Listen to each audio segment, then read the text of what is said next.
ਤੇ ਗੱਲਾਂ ਇਹ ਲੋਕ ਕਰੀ ਜਾਂਦੇ ਨੇ ਜਰਮਨ ਦੀਆਂ, ਫਰਾਂਸ ਦੀ ਕ੍ਰਾਂਤੀ ਦੀਆਂ, ਰਸ਼ੀਅਨ ਇਨਕਲਾਬ ਦੀਆਂ ਜਾਂ ਮਾਓ ਜ਼ੇਤੁੰਗ ਦੀਆਂ, ਤੇ ਲੋਕਾਂ ਨੇ ਥੋੜਾ ਜਿਹਾ ਡਿਸਟੈਂਸ ਨਹੀਂ ਸੀ ਬਣਾ ਲਿਆ ਲੱਗਦਾ ਤੁਹਾਨੂੰ? ਡਿਸਟੈਂਸ ਬਣਾਉਣ ਦੇ ਪਿੱਛੇ ਨਾ ਸਾਡੀ ਕਮਿਊਨਿਸਟ ਲਹਿਰ ਤੋਂ ਵੀ ਕਿਤੇ ਨਾ ਕਿਤੇ ਗਲਤੀਆਂ ਹੋਈਆਂ। ਜਿਵੇਂ ਗਦਰੀ ਬਾਬੇ ਸੀ ਸਾਡੇ ਗਦਰੀ ਬਾਬੇ ਸਾਰੇ ਰੂਸ ਤੋਂ ਤਾਂ ਪੜ੍ਹ ਕੇ ਆਏ ਆ। ਉਹਨਾਂ ਦੇ ਜਿਹੜੀ ਉਹ ਸਾਡੇ ਕੋਲ ਸਿੱਖ ਵਿਚਾਰਧਾਰਾ ਸੀ ਨਾ, ਉਸ ਸਿੱਖ ਵਿਚਾਰਧਾਰਾ ਨੇ ਜਿੱਦੀ ਪਿਛੋਕੜ ਨੂੰ ਟੱਕਰ ਦਿੱਤੀ ਸੀ, ਉਸ ਸਿਸਟਮ ਨੂੰ ਟੱਕਰ ਦਿੱਤੀ ਸੀ। ਉਸ ਟੱਕਰ ਦੇ ਵਿੱਚੋਂ ਦੀ ਲੰਘ ਕੇ ਜੇ ਲੋਕਾਂ ਦੀ ਬਾਂਹ ਫੜਦੇ, ਮੇਰੀ ਨਿਗਾਹ 'ਚੋਂ ਜ਼ਿਆਦਾ ਕਾਮਯਾਬ ਹੋਣੀ ਸੀ। ਫਿਰ ਉਹਨਾਂ ਨੇ ਕਿਹਾ ਵੀ ਇੱਕ ਇਹ ਤਲਵਾਰ ਆ ਇਹਨਾਂ ਕੋਲ, ਤਲਵਾਰ ਨੂੰ ਵੀ ਇਹਨਾਂ ਤੋਂ ਪਾਸੇ ਕਰੋ। ਇੱਕ ਇਹਨਾਂ ਕੋਲ ਪੜ੍ਹਾਈ ਹੈ, ਕਹਿੰਦੇ ਸੀ ਮਹਾਰਾਜਾ ਰਣਜੀਤ ਸਿੰਘ ਦੇ ਸਮਾਏ ਵਿੱਚ ਬੜੀ ਜ਼ੋਰ ਨਾਲ ਉਹਨੂੰ ਪੜ੍ਹਾਈ ਕਰਾਉਂਦਾ ਸੀ। ਇੱਕ ਕਹਿੰਦੇ ਇਹਨੂੰ ਕੱਢੋ। ਉਹ ਤਿੰਨੇ ਫਿਰ ਉਹਨੇ ਕੱਢੇ। ਕਾਇਦਾ 6 ਆਨੇ ਦਾ ਮੁੱਲ ਰੱਖਿਆ ਵੀ 6 ਆਨੇ ਜਮ੍ਹਾਂ ਕਰਾਓ ਦਫ਼ਤਰਾਂ 'ਚ, 6 ਆਨੇ ਕਾਇਦੇ ਦਾ ਮੁੱਲ ਸੀ, 1 ਆਨਾ ਤਲਵਾਰ ਦਾ ਮੁੱਲ ਸੀ। ਵੀ ਇੱਕ ਤਲਵਾਰ ਜਮ੍ਹਾਂ ਕਰਾਓਗੇ ਤਾਂ 1 ਆਨਾ ਮਿਲੂਗਾ, 6 ਆਨੇ ਮਿਲਣਗੇ ਕਾਇਦੇ ਦੇ। ਉਹਨਾਂ ਨੇ ਆ ਕੇ ਲੋਕ ਭੁੱਖੇ ਮਾਰੇ। ਤੇ ਹਰਾ ਇਨਕਲਾਬ, ਕਦੇ ਚਿੱਟਾ ਇਨਕਲਾਬ, ਕਦੀ ਜੈ ਜਵਾਨ ਤੇ ਕਦੀ ਜੈ ਕਿਸਾਨ। ਸਰਕਾਰੀ ਲਾਰਿਆਂ ਅਤੇ ਧੋਖਿਆਂ ਦੀ ਲੰਬੀ ਕਹਾਣੀ। ਕਾਰਪੋਰੇਟ ਦੀ ਅੰਨੀ ਲੁੱਟ ਦੇ ਵਿੱਚ ਫਸਿਆ ਮਨੁੱਖ ਆਪਣੀ ਧਰਤ ਤੇ ਪਰਾਇਆ ਹੋਇਆ, ਥੱਕਿਆ, ਹਾਰਿਆ, ਗੁਰਬਤ ਅਤੇ ਭੁੱਖਮਰੀ ਦਾ ਮਾਰਿਆ। ਜਦ ਕਦੇ ਵੀ ਇਨਸਾਫ ਦੀ ਤਲਾਸ਼ ਵਿੱਚ ਨਿਕਲਿਆ ਤਾਂ ਪੁਲਿਸ ਤੇ ਫੌਜ ਦੀਆਂ ਗੋਲੀਆਂ ਦੇ ਤਸ਼ੱਦਦ ਦਾ ਸ਼ਿਕਾਰ ਹੋਇਆ।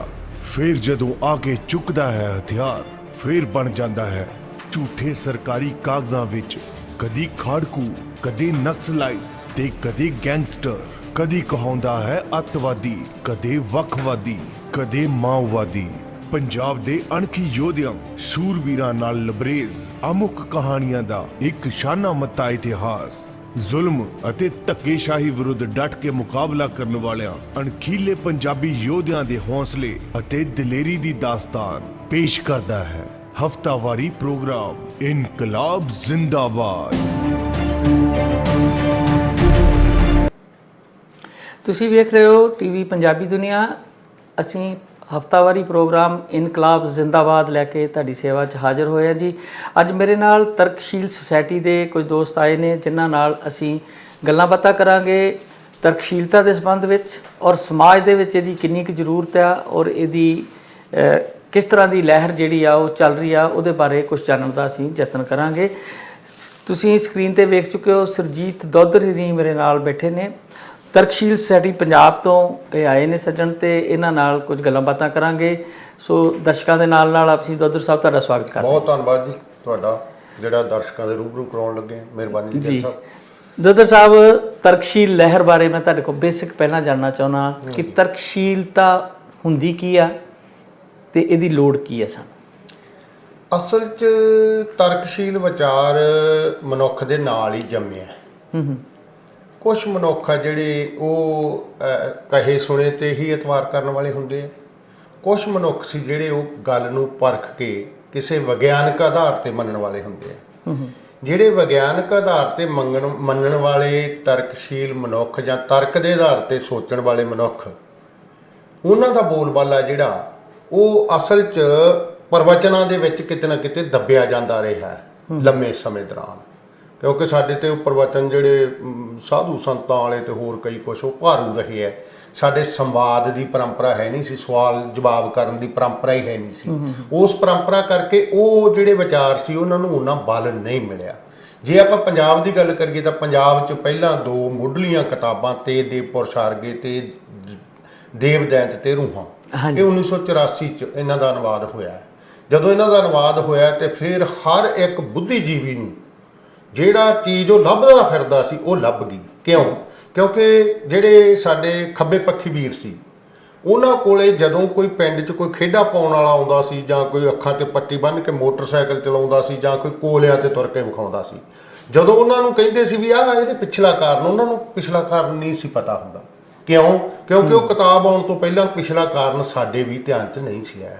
ਉਹਦੇ ਪਿਛਲੇ ਜਿਹੜੇ ਵਿਗਿਆਨਕ ਕਾਰਨ ਸੀ ਉਹ ਟੀ ਕਪੂਰ ਨੇ ਸਾਹਮਣੇ ਲਿਆਂਦੇ। ਉਹਨਾਂ ਦੋਨਾਂ ਕਿਤਾਬਾਂ, ਮੈਂ ਦਰਸ਼ਕਾਂ ਨੂੰ ਵੀ ਸੰਬੋਧਨ ਕਰਕੇ ਗੱਲ ਕਹੂੰਗਾ ਵੀ ਜੇਕਰ ਦੋਨੇ ਕਿਤਾਬਾਂ ਪੜ੍ਹ ਲਈਆਂ ਜਾਣ ਤਾਂ ਸਾਨੂੰ ਬਹੁਤ ਵੱਡੀ ਜਾਣਕਾਰੀ ਇਹਨਾਂ ਦੇ ਓਲਿਆਂ ਪੜਦਿਆਂ ਦੀ ਤੇ ਹੋਰ ਸਾਰਿਆਂ ਕਿਸੇ ਦੀ ਮਿਲ ਜਾਂਦੀ ਹੈ।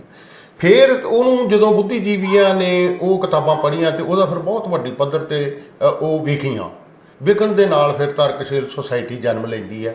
ਫਿਰ ਲੋਕਾਂ ਨੇ ਇਹਨੂੰ ਬਹੁਤ ਵੱਡੀ ਪੱਧਰ ਤੇ ਅਪਣਾਇਆ।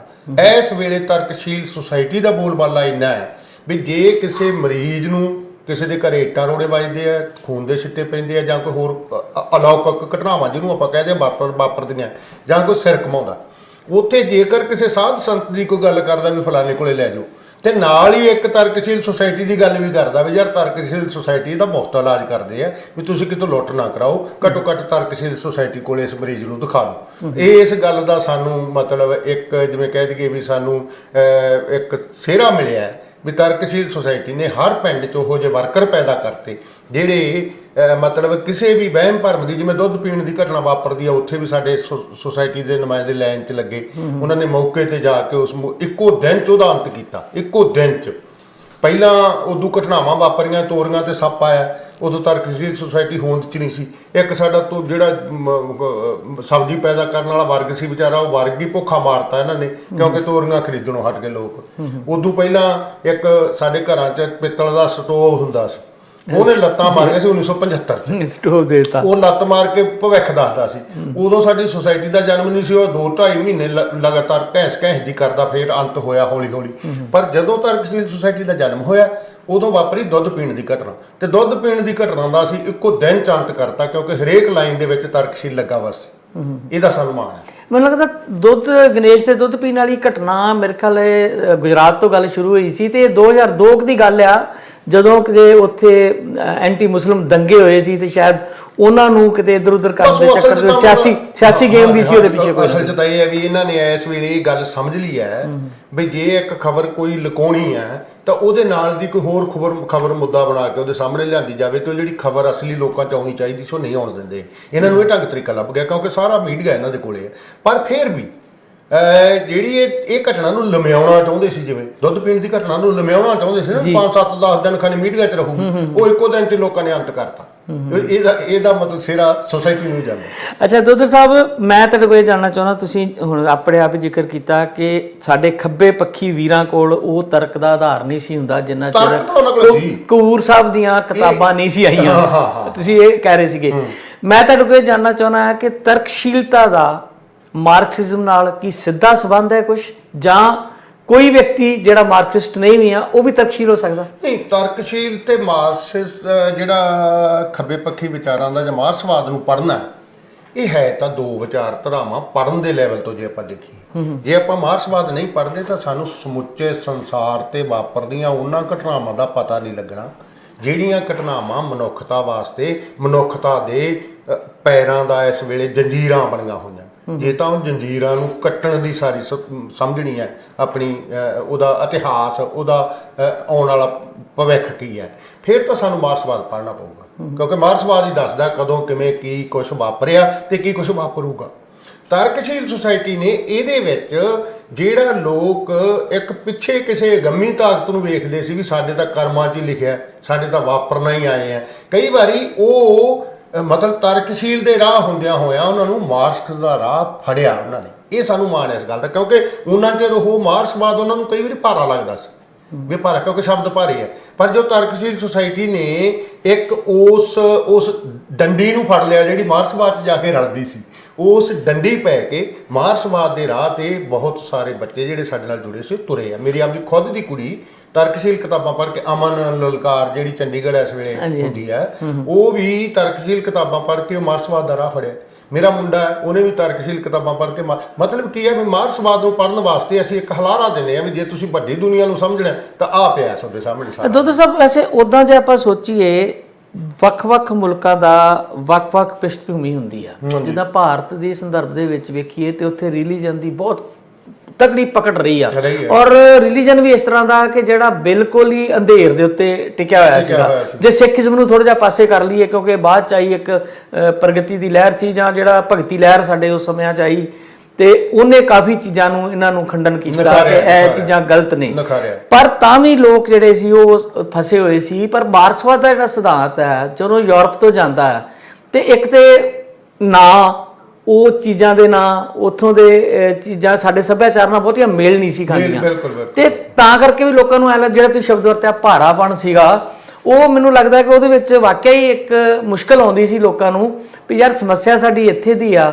ਤੇ ਗੱਲਾਂ ਇਹ ਲੋਕ ਕਰੀ ਜਾਂਦੇ ਨੇ ਜਰਮਨ ਦੀਆਂ, ਫਰਾਂਸ ਦੀ ਕ੍ਰਾਂਤੀ ਦੀਆਂ, ਰਸ਼ੀਅਨ ਇਨਕਲਾਬ ਦੀਆਂ ਜਾਂ ਮਾਓ ਜ਼ੇਤੁੰਗ ਦੀਆਂ, ਤੇ ਲੋਕਾਂ ਨੇ ਥੋੜਾ ਜਿਹਾ ਡਿਸਟੈਂਸ ਨਹੀਂ ਸੀ ਬਣਾ ਲਿਆ ਲੱਗਦਾ ਤੁਹਾਨੂੰ?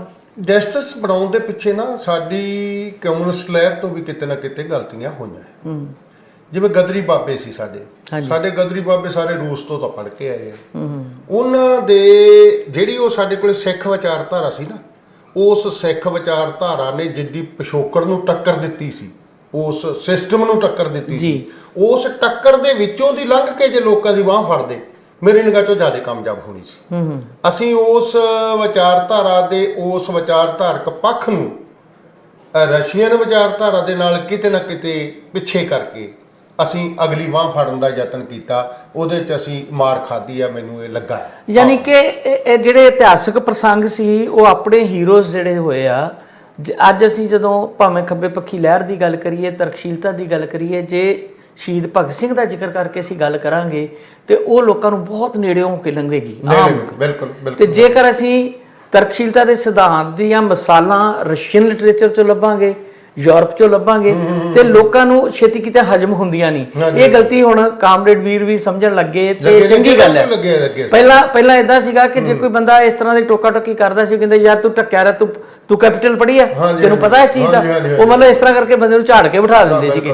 ਹੁਣ ਥੋੜਾ ਜਿਹਾ ਮੈਨੂੰ ਲੱਗਦਾ ਅਹਿਸਾਸ ਹੋਇਆ ਕਿ ਜੇ ਆਪਣੇ ਲੋਕਾਂ ਨੂੰ ਕੋਈ ਚੀਜ਼ ਦੇਣੀ ਆ ਤੇ ਆਪਣੇ ਲੋਕਾਂ ਦੇ ਸਿਧਾਂਤ ਭਾਵੇਂ ਸਾਡੇ ਪੁਰਾਤਨ ਇਤਿਹਾਸ ਪਏ ਹੋਣ ਜਾਂ ਸਾਡੀਆਂ ਜਿਹੜੀਆਂ ਪੁਰਾਤਨ ਲਹਿਰਾਂ ਨੇ, ਪੁਰਾਤਨ ਜਾਂ ਨਵੀਨ ਕੋਈ ਵੀ ਲਹਿਰਾਂ, ਜਿੱਥੇ ਸਾਨੂੰ ਕੋਈ ਪ੍ਰੋਗਰੈਸਿਵ ਚੀਜ਼ ਲੱਗੀ ਆ ਉਹ ਚੋਂ ਪਕੜਾਂਗੇ ਤੇ ਲੋਕਾਂ ਨੂੰ ਛੇਤੀ ਸਮਝ ਲੱਗੂਗੀ। ਬਿਲਕੁਲ। ਅਸਲ 'ਚ ਨਾ ਇਹ ਦੋ ਵਿਚਾਰਧਾਰਾਵਾਂ ਬਿਲਕੁਲ ਬਰਾਬਰ ਚੱਲੀਆਂ।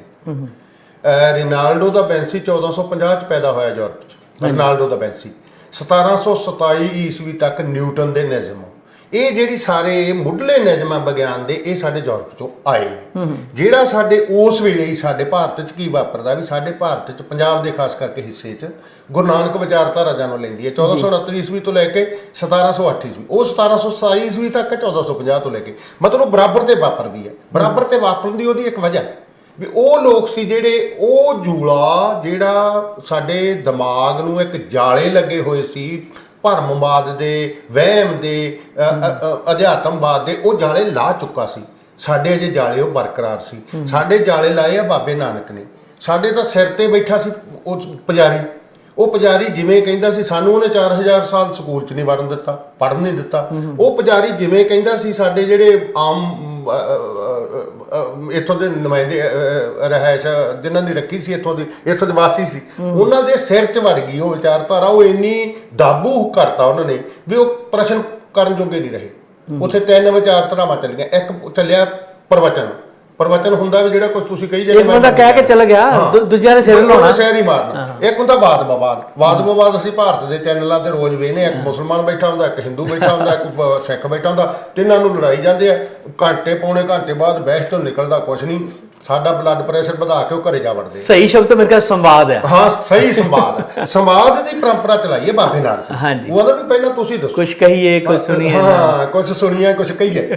ਮਤਲਬ ਸਮਾਜ ਦੀ ਜਦੋਂ ਪਰੰਪਰਾ ਚੱਲੀ ਹੈ, ਉਹ ਸਮਾਜ ਦੀ ਪਰੰਪਰਾ ਦੇ ਵਿੱਚੋਂ ਜਿਹੜਾ ਦਮ ਨਿਕਲਿਆ, ਜਿਹੜਾ ਹੌਸਲਾ ਨਿਕਲਿਆ, ਉਸ ਹੌਸਲੇ ਦੇ ਕਰਕੇ ਹੀ ਅੰਗਰੇਜ਼ਾਂ ਨੂੰ ਸਾਰਿਆਂ ਨਾਲੋਂ ਵੱਧ ਮਗਰੋਂ ਐਂਟਰੀ ਪੰਜਾਬ ਦੀ ਉਸ ਧਰਤੀ ਤੇ ਮਿਲੀ ਹੈ। ਜਿਹੜੀ ਧਰਤੀ ਤੇ ਅੰਗਰੇਜ਼ ਸਾਰੇ ਭਾਰਤ ਨੂੰ ਜਿੱਤ ਕੇ, ਜਾਨੀ ਤੁਸੀਂ ਹਿਸਾਬ ਲਾ ਲਓ 1849 ਈਸਵੀ ਚ ਆਪਣੇ ਆਉਂਦੇ ਆ। ਭਾਰਤ 300 ਸਾਲ ਗੁਲਾਮ ਰਿਹਾ, ਅਸੀਂ 100 ਸਾਲ ਰਹੇ, 200 ਸਾਲ ਅਸੀਂ ਬਾਅਦ ਚ। ਹਾਂਜੀ। ਉਹਦਾ ਫਰਕ ਹੀ ਇਹ ਸੀ ਵੀ ਇੱਥੇ ਉਸ ਵਿਚਾਰਧਾਰਾ ਨੇ ਇੱਕ ਬਹੁਤ ਤਕੜਾ ਪੱਖ ਰੱਖਿਆ। ਕਿਉਂ ਲੜਨਾ, ਕਿਹਦੇ ਨਾਲ ਲੜਨਾ, ਕਿਹਨੇ ਲੜਨਾ, ਤੇ ਤੁਹਾਡੇ ਲੜਨ ਦਾ ਕਾਰਨ ਕੀ ਹੈ, ਜੇ ਨਾ ਲੜੋਗੇ ਤਾਂ ਨੁਕਸਾਨ ਕੀ ਹੈ, ਸਾਰਾ ਕੁਝ ਉਸ ਵਿਚਾਰਧਾਰਾ ਸਮਝਾ। ਅੱਛਾ, ਕੁਝ ਲੋਕਾਂ ਦਾ ਵਿਚਾਰ ਹੈ ਦੁੱਧ ਸਾਹਿਬ ਕਿ ਜਿਹੜੇ ਤਰਕਸ਼ੀਲ ਲਹਿਰ ਵਾਲੇ ਲੋਕ ਨੇ ਜਾਂ ਜਿਹੜੇ ਖੱਬੇ ਪੱਖੀ ਨੇ ਜਾਂ ਪ੍ਰੋਗਰੈਸਿਵ ਲੋਕ ਨੇ, ਮੈਂ ਪਾਰਟੀ ਦਾ ਨਾਂ ਨਹੀਂ ਲੈਂਦੇ ਆਪਾਂ, ਜਿਹੜੇ ਲੋਕ ਵੀ ਅਗਾਂਹ ਵਧੂ ਵਿਚਾਰਧਾਰਾ ਦੀ ਗੱਲ ਕਰਦੇ ਆ, ਜਦੋਂ ਅਸੀਂ ਧਰਮ ਦੇ ਕੰਟੈਸਟ ਗੱਲ ਕਰਦੇ ਆ, ਖਾਸ ਕਰਕੇ ਸਿੱਖ ਧਰਮ ਦੇ, ਗੁਰੂ ਨਾਨਕ ਦੇਵ ਸਾਹਿਬ ਤੱਕ ਤੇ ਉਹ ਗੱਲ ਨੂੰ ਸਹਿਮਤੀ ਦਿਖਾਉਂਦੇ ਆ ਵੀ ਗੁਰੂ ਸਾਹਿਬ ਨੇ ਸੰਵਾਦ ਵੀ ਰਚਾਇਆ, ਜਾ ਕੇ ਗੋਸ਼ਟੀਆਂ ਵੀ ਕੀਤੀਆਂ, ਸਿੱਧਾਂ ਨੂੰ ਮਿਲੇ, ਪੰਡਤਾਂ ਨਾਲ ਉਹਨਾਂ ਦਲੀਲ ਨਾ ਕੀਤਾ, ਜੇ ਮੱਕੇ ਮਦੀਨੇ ਤੱਕ ਗਏ ਉੱਥੇ ਉਹਨਾਂ ਨੂੰ ਦੱਸਿਆ ਵੀ ਰੱਬ ਚਾਰੇ ਪਾਸੇ ਆ ਜੇ ਤੁਸੀਂ ਇੱਦਾਂ ਮੰਨਦੇ ਹੋ। ਪਰ ਜਦੋਂ ਪੂਰੀ ਦੀ ਪੂਰੀ ਸਿੱਖ ਫਿਲਾਸਫੀ ਦਾ ਕਨਸੈਪਟ ਆਉਂਦਾ ਅੱਗੇ ਚੱਲ ਕੇ, ਜਿਹੜੀ ਵਿਚਾਰਧਾਰਾ ਗੁਰੂ ਗ੍ਰੰਥ ਸਾਹਿਬ ਚ ਆਉਂਦੀ ਆ, ਗੁਰੂ ਅਰਜਨ ਦੇਵ ਸਾਹਿਬ ਸੰਪਾਦਨਾ ਕਰਦੇ ਆ, ਜਾਂ ਫਿਰ ਅੱਗੇ ਚੱਲ ਜਾਂ ਫਿਰ ਪਕੜਦੇ ਆ ਪ੍ਰੋਗਰੈਸ ਵਾਲੇ ਜਾ ਕੇ ਗੁਰੂ ਗੋਬਿੰਦ ਸਿੰਘ ਨੂੰ ਜਾਂ ਗੁਰੂ ਨਾਨਕ ਨੂੰ। ਵਿਚਕਾਰਲੇ ਪੀਰੀਅਡ ਕਿਤੇ ਮਿਸਿੰਗ ਹੁੰਦਾ, ਉਹਦੇ ਵਿੱਚ ਕੋਈ ਤੁਹਾਨੂੰ ਲੱਗਦਾ ਟੈਕਨੀਕਲ ਕਾਰਨ ਹੈ? ਤੇ ਟੈਕਨੀਕਲ ਵਿਚਾਰਧਾਰਕ ਤੌਰ ਤੇ ਜਾਂ ਕੁਝ ਉਹਦੇ ਚ ਅਸਲ ਚ ਉਹਨਾਂ ਦੇ ਮੇਰੀ ਨਿਗਾਹ ਚ ਬਈ ਸਮਝਣ ਦਾ ਕੋਈ ਰੌਲਾ ਹੋ ਸਕਦਾ ਹੈ, ਕਿਉਂਕਿ ਜਿਹੜੀ ਇਹ ਸਿੱਖ ਵਿਚਾਰਧਾਰਾ ਇਹਨੂੰ ਆਪਾਂ ਮੂਲ ਸ੍ਰੀ ਗੁਰੂ ਗ੍ਰੰਥ ਸਾਹਿਬ ਦੇ ਨਾਲ ਹੀ ਜੋੜਦੇ। ਬਿਲਕੁਲ ਬਿਲਕੁਲ। ਸ੍ਰੀ ਗੁਰੂ ਗ੍ਰੰਥ ਸਾਹਿਬ ਦਾ ਸੰਪਾਦਨ ਹੈ ਜਿਹੜਾ ਗੁਰੂ ਅਰਜਨ ਦੇਵ ਨੇ ਕੀਤਾ। ਹਾਂਜੀ, ਗੁਰੂ ਅਰਜਨ ਦੇਵ ਨੇ ਪੁਰਾਣੀ ਸਾਰੀ ਜਿਹੜੀ ਉਹਦੇ ਮਿਆਰ ਦੀ ਇੱਕ ਕਵਿਤਾ ਸੀ, ਜਿਹੜੀ ਬਾਣੀ ਸੀ, ਉਹਨੂੰ ਉਸ ਦੇ ਵਿੱਚ ਦਰਜ ਕੀਤਾ। ਦਰਜ ਕਰਨ ਤੋਂ ਬਾਅਦ ਜੇਕਰ ਸਟੇਟ ਗੁਰੂ ਅਰਜਨ ਦੇਵ ਨੂੰ ਸ਼ਹੀਦ ਕਰਦੀ ਆ, ਸ਼ਹੀਦ ਕਰਨ ਦੇ ਪਿੱਛੇ ਤਾਂ ਗੁਰੂ ਗ੍ਰੰਥ ਸਾਹਿਬ ਹੀ ਬਣਿਆ ਨਾ, ਵੀ ਇਹਨੇ ਕਿਹੋ ਜਿਹੀ ਵਿਚਾਰਧਾਰਾ ਬਿਲਕੁਲ ਇਨਕਲਾਬੀ ਵਿਚਾਰਧਾਰਾ ਬਣੀ ਹੈ, ਸਟੇਟ ਨੂੰ ਚੁੱਭਦੀ ਹੈ, ਸਟੇਟ ਨੂੰ ਉਹੀ ਵਿਚਾਰਧਾਰਾ ਚੁੱਭਦੀ ਹੁੰਦੀ ਹੈ ਜਿਹੜੀ ਸਟੇਟ ਨੂੰ ਪਲਟਣਾ ਜਾਣਦੀ ਹੈ, ਸਟੇਟ ਦੇ ਪਲਟਣ ਦੀਆਂ ਗੱਲਾਂ ਕਰਦੀ ਹੈ। ਇਹਦਾ ਮਤਲਬ ਹੈ ਉਹ ਵਿਚਾਰਧਾਰਾ ਤਾਂ ਸਮੁੱਚ ਕੇ ਗੱਲ ਕਰਦੀ ਸੀ, ਪਰ ਸਾਡੇ ਜਦੋਂ ਅਸੀਂ ਭੋਗ ਪੈਂਦਾ ਨਾ ਕਿਤੇ, ਤੁਸੀਂ ਕਿਤੇ ਉਹਨਾਂ ਨੂੰ ਸੁਣ ਕੇ ਵੇਖ ਲਿਓ ਪਾਠੀਆਂ ਨੂੰ, ਸਾਡਾ ਤਾਂ ਬੰਦਾ ਮਤਲਬ ਮੌਤ ਹੋਈ ਹੁੰਦੀ ਆ ਉਹਦੀ, ਅਸੀਂ ਤਾਂ ਵੈਸੇ ਭਾਵੁਕ ਹੋਏ ਹੁੰਦੇ ਆ। ਉੱਥੇ ਫਿਰ ਉਹ ਇੱਧਰ ਨੂੰ ਲੈ ਜਾਣਗੇ ਤੈਨੂੰ, ਆਏ ਨੂੰ ਲੈ ਜਾਣਗੇ ਤੈਨੂੰ, ਖਿੱਚੀ ਫਿਰਨਗੇ ਤੈਨੂੰ ਫਲਾਣਾ। ਉੱਥੇ ਪੰਜਵੇਂ ਬਾਬੇ ਦਾ ਸ਼ਬਦ ਵੀ ਹੈਗਾ ਜੇ ਉਹਨਾਂ ਨੇ ਪੜ੍ਹਨਾ ਹੋਵੇ। ਪੰਜਵੇਂ ਬਾਬੇ ਦਾ ਸ਼ਬਦ ਆ, ਪਵਨੇ ਮੇਂ ਪਵਨ ਸਮਾਇਆ, ਜੋਤੀ ਮੇਂ ਜੋਤ ਰਲ ਗਿਆ, ਮਾਟੀ ਮਾਟੀ ਹੋਈ ਏਕ, ਰੋਬਨ ਹਾਰੇਗੀ ਕਵਨ ਟੇਕ, ਉਹਾਂ ਦਾ ਬ੍ਰਹਮ ਗਿਆਨੀ ਮਿਲ ਕਰੋ ਵਿਚਾਰਾ। ਇਹ ਤੋਂ ਚੱਲਦਾ ਪਿਆ। ਮਤਲਬ ਜੇ ਤੁਹਾਨੂੰ ਲੱਗਦਾ ਹੈ ਵੀ ਇਹ ਬੰਦਾ ਮਰ ਗਿਆ, ਤੁਸੀਂ ਬ੍ਰਹਮ ਗਿਆਨੀ ਤੋਂ ਕਿਸੇ ਤੋਂ ਪੁੱਛੋ ਵੀ ਮਰਨ ਦਾ ਕਾਰਨ ਕੀ ਹੈ, ਉਹ ਤੁਹਾਨੂੰ ਦੱਸੂਗਾ ਵੀ ਪੰਜਾਂ ਤੱਤਾਂ ਤੋਂ ਆਇਆ ਸੀ, ਪੰਜਾਂ 'ਚ ਰਲ ਗਿਆ, ਵੀ ਕੋਈ ਮਰਦਾ ਤਾਂ ਹੈ ਹੀ ਨਹੀਂ। ਬਾਬੇ ਨੇ ਇਹ ਸ਼ਬਦ ਹੀ ਨਹੀਂ ਪੜ੍ਹਦੇ ਉੱਥੇ। ਕਿਉਂ? ਕਿਉਂਕਿ ਜਦੋਂ 1849 'ਚ ਅੰਗਰੇਜ਼ ਆਏ ਨਾ ਇੱਥੇ, ਅੰਗਰੇਜ਼ਾਂ ਨੇ ਆਉਣ ਸਾਰ ਇੱਥੇ ਵੇਖਿਆ ਵੀ ਜਿਹੜੀ ਵਿਚਾਰਧਾਰਾ ਨੇ ਸਾਨੂੰ ਰੋਕੀ ਰੱਖਿਆ ਹੁਣ ਤੱਕ, ਜਿਹੜੇ ਸਾਨੂੰ ਪੱਖ ਨੇ ਰੋਕੀ ਰੱਖਿਆ, ਉਹਨੂੰ ਖੁੰਡਾ ਕਰੀਏ, ਉਹਨੂੰ ਮੰਨਣ ਵਾਲਾ ਕੌਣ ਵਰਗ ਹੈ ਤੇ ਉਹਦਾ ਪ੍ਰਭਾਵ ਕੀ ਹੈ। ਜਦੋਂ ਉਹਨਾਂ ਨੇ ਪ੍ਰਭਾਵ ਦੇਖਿਆ ਵੀ ਗੁਰੂ ਗ੍ਰੰਥ ਸਾਹਿਬ ਨੂੰ ਮੰਨਦੇ ਆ, ਇਹ ਪੜ੍ਹਦੇ ਆ, ਇਹਨੂੰ, ਇਹਦੇ ਤੇ ਅਮਲ ਕਰਦੇ ਆ, ਇੱਕ ਤਾਂ ਇਹਨੂੰ ਕੱਢੋ ਇਹਦੇ ਵਿੱਚੋਂ। ਫਿਰ ਉਹਨਾਂ ਨੇ ਕਿਹਾ ਵੀ ਇੱਕ ਇਹ ਤਲਵਾਰ ਆ ਇਹਨਾਂ ਕੋਲ, ਤਲਵਾਰ ਨੂੰ ਵੀ ਇਹਨਾਂ ਤੋਂ ਪਾਸੇ ਕਰੋ। ਇੱਕ ਇਹਨਾਂ ਕੋਲ ਪੜ੍ਹਾਈ ਹੈ, ਕਾਇਦੇ ਸੀ, ਮਹਾਰਾਜਾ ਰਣਜੀਤ ਸਿੰਘ ਦੇ ਸਮਾਏ ਵਿੱਚ ਬੜੇ ਜ਼ੋਰ ਨਾਲ ਉਹਨੂੰ ਪੜ੍ਹਾਈ ਕਰਾਉਂਦਾ ਸੀ। ਇੱਕ ਕਦੇ ਇਹਨੂੰ ਕੱਢੋ। ਉਹ ਤਿੰਨੇ ਫਿਰ ਉਹਨੇ ਕੱਢੇ। ਕਾਇਦਾ 6 ਆਨੇ ਦਾ ਮੁੱਲ ਰੱਖਿਆ ਵੀ 6 ਆਨੇ ਜਮ੍ਹਾਂ ਕਰਾਓ ਦਫ਼ਤਰਾਂ 'ਚ, 6 ਆਨੇ ਕਾਇਦੇ ਦਾ ਮੁੱਲ ਸੀ, 1 ਆਨਾ ਤਲਵਾਰ ਦਾ ਮੁੱਲ ਸੀ। ਵੀ ਇੱਕ ਤਲਵਾਰ ਜਮ੍ਹਾਂ ਕਰਾਓਗੇ ਤਾਂ 1 ਆਨਾ ਮਿਲੂਗਾ, 6 ਆਨੇ ਮਿਲਣਗੇ ਕਾਇਦੇ ਦੇ। ਉਹਨਾਂ ਨੇ ਆ ਕੇ ਲੋਕ ਭੁੱਖੇ ਮਾਰੇ। ਹੁਣ ਜਿਹੜਾ ਰਾਤ ਨੂੰ ਭੁੱਖਾ ਬੈਠਾ ਉਹ ਤਾਂ ਕਾਇਦਾ ਦੇਣ ਹੀ ਜਾਊਗਾ ਨਾ, ਪੜ੍ਹਨ ਦਾ ਤਾਂ ਮਤਲਬ ਨਹੀਂ ਕੋਈ। ਫਿਰ ਕਾਇਦਾ ਉੱਥੇ ਜਮ੍ਹਾਂ ਕਰਾਇਆ ਹੁੰਦੀ ਸੀ, ਮਤਲਬ ਪੜ੍ਹਾਈ ਖੋਲੀ ਸਾਤੋਂ। ਪੜ੍ਹਾਈ ਖੋਣ ਤੋਂ ਬਾਅਦ ਫਿਰ ਉਹਨਾਂ ਨੇ ਇਹ ਜਿਹੜਾ ਤਰਕ ਤੁਸੀਂ ਦੇ ਰਹੇ ਹੋ, ਇਹਦਾ ਕੋਈ ਮਤਲਬ ਅਫੀਸ਼ੀਅਲ ਆਪਣੇ ਕੋਲ ਹੈ ਕਿ ਉਹਨਾਂ ਨੇ ਕੋਈ ਐਸਾ ਸਰਕੂਲਰ ਕੀਤਾ ਗੋਰਿਆਂ ਨੇ ਆ ਕੇ ਸਾਡੇ ਜਦੋਂ ਸਰਕੂਲਰ ਦੀ ਗੱਲ, ਜਾਂ ਕੋਈ ਕਾਨੂੰਨ ਐਸਾ ਬਣਾਇਆ ਕਿ ਕਾਇਦੇ ਜਮ੍ਹਾਂ ਕਰਾ ਲਏ, ਤਲਵਾਰਾਂ ਜਮ੍ਹਾਂ ਕਰਾ ਲਈਆਂ, ਜਾਂ ਇਹ ਦੰਦ ਕਥਾ ਮੂੰਹ ਜ਼ਬਾਨੀ ਚੱਲਦੀ? ਨਹੀਂ, ਦੰਦ ਕਥਾ ਵੈਸੇ ਮੈਂ ਤੁਹਾਨੂੰ ਦੱਸ, ਡਾਕਟਰ ਜੋਗਾ ਸਿੰਘ ਆਪਣੇ ਭਾਸ਼ਾ ਵਿਗਿਆਨੀ, ਹਾਂਜੀ, ਉਹਨਾਂ ਦੇ ਕਥਨ ਮੁਤਾਬਕ, ਹਾਂਜੀ, ਪਾਕਿਸਤਾਨ ਦੇ ਵਿੱਚ ਕਿਤੇ ਇਹ ਲਿਖਤ ਹੈ ਜਿਹੜੀ ਇਹ ਪਈ ਵੀ ਹੈ। ਅੱਛਾ ਜੀ, ਹੈਗੀ ਆ ਉਹਨਾਂ ਦੇ ਮੁਤਾਬਕ। ਅੱਛਾ, ਉਹ ਫਿਰ ਜਦੋਂ ਖੋਲਿਆ ਇਹਨਾਂ ਤੋਂ ਸਾਰਾ, ਨਹੀਂ ਜਦੋਂ ਆਪਾਂ ਦਲੀਲ ਦੇਨੇ ਫਿਰ ਉਹ ਲੱਭਣੀ ਚਾਹੀਦੀ ਹੈ। ਜੇ ਤੁਹਾਨੂੰ ਲੱਗਦਾ ਕਿ ਇਦਾਂ ਦੀ ਕੋਈ ਗੱਲ ਹੋਈ ਨਾ, ਕਿਉਂਕਿ ਬੜੀ ਇਹ ਅਪੀਲ ਕਰਨ ਵਾਲੀ ਗੱਲ ਹੈ ਲੋਕਾਂ ਨੂੰ ਇਹ ਗੱਲ ਜਚੂਗੀ ਕਿ ਸਾਡੇ ਕੋਲੋਂ ਵਾਕਿਆ ਹੀ ਹਥਿਆਰ ਕਿੱਦਾਂ ਖੋਏ, ਸਾਡੇ ਕੋਲੋਂ ਐਜੂਕੇਸ਼ਨ ਕਿੱਦਾਂ ਕੋਈ, ਜਾਂ ਸਾਡੇ ਦਿਮਾਗ ਨੂੰ ਕਿੱਦਾਂ ਉਹਨਾਂ ਨੇ ਸੁੰਨ ਕੀਤਾ। ਉਦੋਂ ਅਗਲੀ ਗੱਲ ਜਿਹੜੀ ਵਾਪਰੀ ਆ ਉਹ ਵੀ ਸਾਰਿਆਂ ਨੂੰ ਪਤਾ ਹੁਣ ਹੈ, ਤਾਂ ਉਹ ਵੀ ਦੰਦ ਕਥਾ 'ਚ ਆਉਂਦੀ, ਬਾਹਲੀ ਲਿਖਤ 'ਚ ਨਹੀਂ, ਪਰ ਕਿਤੇ ਕਿਤੇ ਲਿਖਤ 'ਚ ਉਹ ਵੀ ਮਿਲਦੀ ਆ। ਉਹਨਾਂ ਨੇ ਫਿਰ ਫੌਜ ਦੇ ਵਿੱਚ ਫੌਜੀ ਤਿਆਰ ਕੀਤੇ। ਉਹ ਤਿਆਰ ਜਿਹੜੇ ਇਸ ਵੇਲੇ ਗਿੱਠ ਕੁੱਚਾ ਚੋਲਾ ਪਾਉਂਦੇ, ਚਿੱਟੀ ਵਰਦੀ ਪਾਉਂਦੇ ਆ, ਉਹ ਅਮਰਤ ਨਹੀਂ ਸਿਖਾਉਂਦੇ, ਮਹਿੰਗਮ ਲਿਖਦੇ ਆ ਜਾਂ ਕੁਛ ਆ, ਉਹ ਬੰਦੇ ਫਿਰ ਉਹਨਾਂ ਨੇ ਟ੍ਰੇਨ ਕਰਕੇ ਭੇਜੇ। ਉਹਨਾਂ ਨੇ ਫਿਰ ਕੀ ਕੀਤਾ ਵੀ ਸਿੱਖ ਧਰਮ ਦੀ ਜਿਹੜੀ ਉਹ ਵਿਚਾਰਧਾਰਾ ਸੀ ਉਹਨੂੰ ਬਣਾ ਕੇ ਧਰਮ ਉਹਨੂੰ ਮੱਥਾ ਟੇਕਣ ਲਾਤਾ, ਅਰਮਾਲਿਆਂ 'ਚ ਲਪੇਟ ਕੇ ਰੱਖਤੀ, ਸਾਨੂੰ ਉਹ ਤੋਂ ਡਰਨ ਲਾਤਾ, ਸਾਨੂੰ ਦੂਰੋਂ ਮੱਥਾ ਟੇਕਣ ਲਾਤਾ, ਮਤਲਬ ਨੇੜੇ ਹੋਣ ਤੋਂ ਰੋਕਤਾ। ਚਾਹੀਦੀ ਵਿਚਾਰ ਕਮੇਟੀਆਂ ਦੀ ਲੋੜ ਸੀ, ਉਹਨਾਂ ਨੇ ਸਤਿਕਾਰ ਕਮੇਟੀਆਂ ਬਣਾਤੀਆਂ। ਵਿਚਾਰ ਕਮੇਟੀਆਂ ਨਹੀਂ ਬਣਾਈਆਂ, ਸਤਿਕਾਰ ਕਮੇਟੀਆਂ ਬਣਾਤੀਆਂ। ਉਹ ਕਹਿੰਦੇ ਪਾਠ ਕਰਾਓ ਤੇ ਕਰੋ ਦਾ ਖਹਿੜਾ ਛਡਾਤਾ, ਵੀ ਪਾਠ ਕਰੋ ਤਾਂ ਕਹਿੰਦੇ ਨਹੀਂ ਹੁਣ ਵੀ ਇਹਨੂੰ ਪੜ੍ਹੋ ਜਾਂ ਸੁਣੋ, ਉਹ ਕਹਿੰਦੇ ਬਸ ਪਾਠ ਕਰਾ ਲਓ। ਜਿਵੇਂ ਅਸੀਂ ਦੂਜਾ ਕੰਮ ਪੈਸੇ ਦੇ ਕੇ ਕਰਾਉਂਦੇ ਸੀ, ਦਿਹਾੜੀਆਂ ਲੈ ਕੇ ਆਪਦਾ ਮੈਦਾਨ ਸਾਫ਼ ਕਰਾਉਂਦੇ ਸੀ, ਉਵੇਂ ਆਂਦੇ ਤੁਸੀਂ ਪਾਠੀ ਦਿਹਾੜੀ। ਉਹ ਹਿੰਦੂ ਪਾਂਡੇ ਦੀ ਥਾਂ ਪੁਜਾਰੀ ਵਰਗ ਸਿੱਖ ਧਰਮ 'ਚ ਪੈਦਾ ਕਰਤਾ, ਜਿੱਦਾਂ ਸਿੱਧੇ ਤੌਰ ਤੇ ਕਹੀਏ। ਔਰ ਦੂਸਰਾ ਹੁਣ ਇਹ ਓਪਨ ਸੀਕ੍ਰੇਟ ਹੈ ਕਿ ਕਿਸ ਤਰੀਕੇ ਨਾਲ ਫੌਜ 'ਚੋਂ ਆਏ ਹੋਏ ਬੰਦੇ ਸਾਧ ਬਣੇ, ਔਰ ਇਹ ਸਾਰਿਆਂ ਨੂੰ ਪਤਾ ਹੋਣਾ ਇਹ 'ਚ ਕੋਈ ਲੁਕਾਵ ਕਿਹੜੀਆਂ ਸੰਪਰਦਾਵਾਂ, ਸਾਰੀਆਂ ਸੰਪਰਦਾਵਾਂ ਇਸ ਵੇਲੇ ਸਿਰ ਤੇ ਬੈਠੀਆਂ ਲੋਕਾਂ ਦੇ, ਸਾਰੀਆਂ ਰੋਟੀ ਨਹੀਂ ਪਕਾਉਂਦੀਆਂ, ਰੋਟੀ ਪੱਕੀ ਪਕਾਈ ਲੋਕਾਂ ਦੇ ਘਰਾਂ ਤੋਂ ਆਉਂਦੀ ਹੈ। ਅੱਛਾ ਦੋਦਰ ਸਾਹਿਬ, ਮੈਨੂੰ ਇੱਕ ਚੀਜ਼ ਹੋਰ ਸਮਝਾਓ, ਜਿਹੜਾ ਸਾਡੇ ਸਮਾਜ ਦੇ ਵਿੱਚ ਇਹ ਪਛਾਣ ਖਿੱਚਣ ਵਾਲਾ ਵਰਤਾਰਾ ਆ, ਜੇ ਚਲੋ ਆਪਾਂ ਜੋਤਿਸ਼ ਤੇ ਵੀ ਗੱਲ ਕਰਦੇ ਹਾਂ, ਬਾਕੀ ਚੀਜ਼ਾਂ ਦੀ ਵੀ ਗੱਲ ਕਰਦੇ ਹਾਂ, ਇਹ ਸਾਡਾ ਜਿਹੜਾ ਪੁਰਾਤਨ ਸਾਡੇ ਜਿਸ ਤਰ੍ਹਾਂ ਹਿੰਦੂਇਜ਼ਮ ਦਾ ਪ੍ਰਭਾਵ ਸੀ ਉਹਦਾ ਕਰਕੇ ਜ਼ਿਆਦਾ ਇਹਦਾ ਛੱਪਾ ਰਿਹਾ, ਜਾਂ ਰਾਜਨੀਤਿਕ ਕਾਰਨ ਜ਼ਿਆਦਾ ਹਾਵੀ ਰਹੇ ਕਿ ਲੋਕਾਂ ਕੋਲੋਂ ਬੁੱਧੀ ਵਾਲੇ ਪਾਸੇ ਜਾਣ ਦੀ ਬਜਾਏ, ਗੁਰੂ ਨਾਨਕ ਦੇ ਫਲਸਫੇ ਤੇ ਜਾਣ ਦੀ ਬਜਾਏ ਸਾਨੂੰ ਕਿਰਾਏ ਵੱਲ ਮੋੜਤਾ ਤੇ ਛੇਤੀ ਮੁੜ ਵੀ ਪਏ। ਰਜਵਾੜਾ ਸ਼ਾਹੀ ਨੇ ਤਾਂ ਨਾਲ ਆਪਦੇ ਪਤਾ ਹੀ ਹੈ ਵੀ ਉਹਨਾਂ ਨੇ ਉਹੋ ਜਿਹੇ ਅਧਿਆਤਮਵਾਦੀ ਤੇ ਉਹੋ ਜਿਹੇ ਜੋਤਸ਼ੀ ਤੇ ਉਹੋ ਜਿਹੇ ਸਾਰੇ ਰੱਖੇ ਸੀ ਜਿਹੜੇ ਪਰਜਾ ਨੂੰ ਇਹ ਗੱਲ ਕਹਿੰਦੇ ਸੀ ਵੀ ਜਿਹੜਾ ਰਾਜਾ ਰਾਜ ਕਰਨ ਵਾਸਤੇ ਉੱਪਰੋਂ ਆਇਆ, ਇਹਦੇ ਵਿਰੋਧ ਨਹੀਂ ਤੁਸੀਂ ਕਰ ਸਕਦੇ, ਕਿਉਂਕਿ ਇਹਨੂੰ ਤਾਂ ਪਿਛਲੇ ਜਨਮਾਂ 'ਚ ਮਿਲਿਆ ਹੋਇਆ ਸਾਰਾ ਕੁਝ। ਇੱਕ ਵਿਰੋਧ ਕਰਨ ਦਾ ਜਿਹੜਾ ਉਹ ਸਾਡਾ ਢੰਗ ਤਰੀਕਾ ਸੀ ਸੋਚਣ ਦਾ, ਸੋਚ ਨੂੰ ਹੀ ਖੁੰਡਾ ਕਰਤਾ ਵੀ ਇਹ ਤਾਂ ਉੱਤੋਂ ਆਇਆ ਵਾ, ਇਹਨੂੰ ਤੁਸੀਂ ਕਿਵੇਂ ਰੋਕ ਦੋਗੇ। ਹੁਣ ਉਹਨੂੰ ਮਤਲਬ ਉਹਨੂੰ ਪਾਸੇ ਕਰਨ ਵਾਸਤੇ ਬਹੁਤ ਵੱਡੀ ਜਦੋਜਹਿਦ ਹੁੰਦੀ ਸੀ। ਜਦੋਜਹਿਦ ਤਾਂ ਹੀ ਹੋਣੀ ਸੀ ਜੇ ਇੱਥੇ ਪੜ੍ਹਾਈ ਦਾ ਕੋਈ ਮਿਆਰ ਹੁੰਦਾ। ਪੜ੍ਹਾਈ ਦਾ ਮਿਆਰ ਤਾਂ ਇੱਥੇ ਹੈ ਨਹੀਂ ਸੀ। 1848 ਦੇ ਵਿੱਚ 3 ਕ੍ਰਾਂਤੀਆਂ ਆਈਆਂ। 1848 'ਚ ਇੱਕ ਕ੍ਰਾਂਤੀ ਆਈ ਹੈ ਮਾਰਕਸਵਾਦ, ਸਾਡਾ ਜਿਹੜਾ ਚੋਣ ਉਹਨਾਂ ਦਾ ਮਾਰਕਸਵਾਦ ਦਾ ਮੈਨੀਫੈਸਟੋ, ਕਮਿਊਨਿਸਟ ਮੈਨੀਫੈਸਟੋ, ਉਹ ਆਇਆ 1848 'ਚ। 1848 'ਚ ਹੀ ਆਇਆ ਹੈਗਾ। ਅਮਰੀਕਾ ਦੇ ਵਿੱਚ ਕੱਲੀਆਂ ਔਰਤਾਂ ਨੇ ਮੁਜ਼ਾਹਰਾ ਕੀਤਾ 1848 'ਚ। 1848 'ਚ ਸਾਡੇ ਜੋਤੀਬਾ ਫੂਲੇ ਨੇ ਆਪਦੇ ਘਰ ਵਾਲੀ ਸਵਿਤਰੀ ਫੂਲੇ ਨੂੰ ਸਕੂਲ ਖੋਲ੍ਹ ਕੇ ਦਿੱਤਾ। ਤੁਸੀਂ ਵੇਖੋ ਵੀ ਜਿਹੜੀ ਸਕੂਲ ਖੋਲ੍ਹਣ ਵਾਲੀ ਮਹਾਨਤਾ ਉਹ ਦੂਜੀਆਂ ਨਾਲੋਂ ਵੀ ਵੱਡੀ ਹੈ ਜੇ ਆਪਾਂ ਦੇਖੀਏ। ਕਾਰਨ ਕੀ ਹੈ ਵੀ ਸਾਨੂੰ ਤਾਂ ਹੁਣ ਤੱਕ ਸਕੂਲ 'ਚ ਨਹੀਂ ਆਉਣ ਦਿੱਤਾ। ਮਾਰਕਸਵਾਦ ਦਾ ਚੋਣ ਉਹ ਕਮਿਊਨਿਸਟ ਮੈਨੀਫੈਸਟੋ ਤਾਂ ਹੀ ਆ ਸਕਦਾ ਸੀ ਜੇ ਉਹ ਗਿਆਨਵਾਨ ਹੈ, ਜੇ ਉਹ ਪੜ੍ਹੇ ਲਿਖੇ ਹੈ। ਤੇ ਜਿਹੜੀਆਂ ਔਰਤਾਂ ਕੱਲੀਆਂ ਹੱਕਾਂ ਲਈ ਮੰਗਣ ਵਾਸਤੇ ਨਿਕਲੀਆਂ ਉਹ ਵੀ ਤਾਂ ਹੀ ਨਿਕਲ ਸਕਦੀਆਂ ਸੀ ਜੇ ਉਹਨਾਂ ਨੂੰ ਸੁਚੇਤ ਕੀਤਾ ਹੋਇਆ, ਜੇ ਉਹ ਪੜ੍ਹੀਆਂ ਲਿਖੀਆਂ। ਅੱਛਾ, ਸਾਡੇ ਜੇ ਪੜ੍ਹਨ ਦੀ ਆਗਿਆ ਹੈ ਨਹੀਂ, ਇਹਨੇ ਪਿੱਛੇ ਸੀ।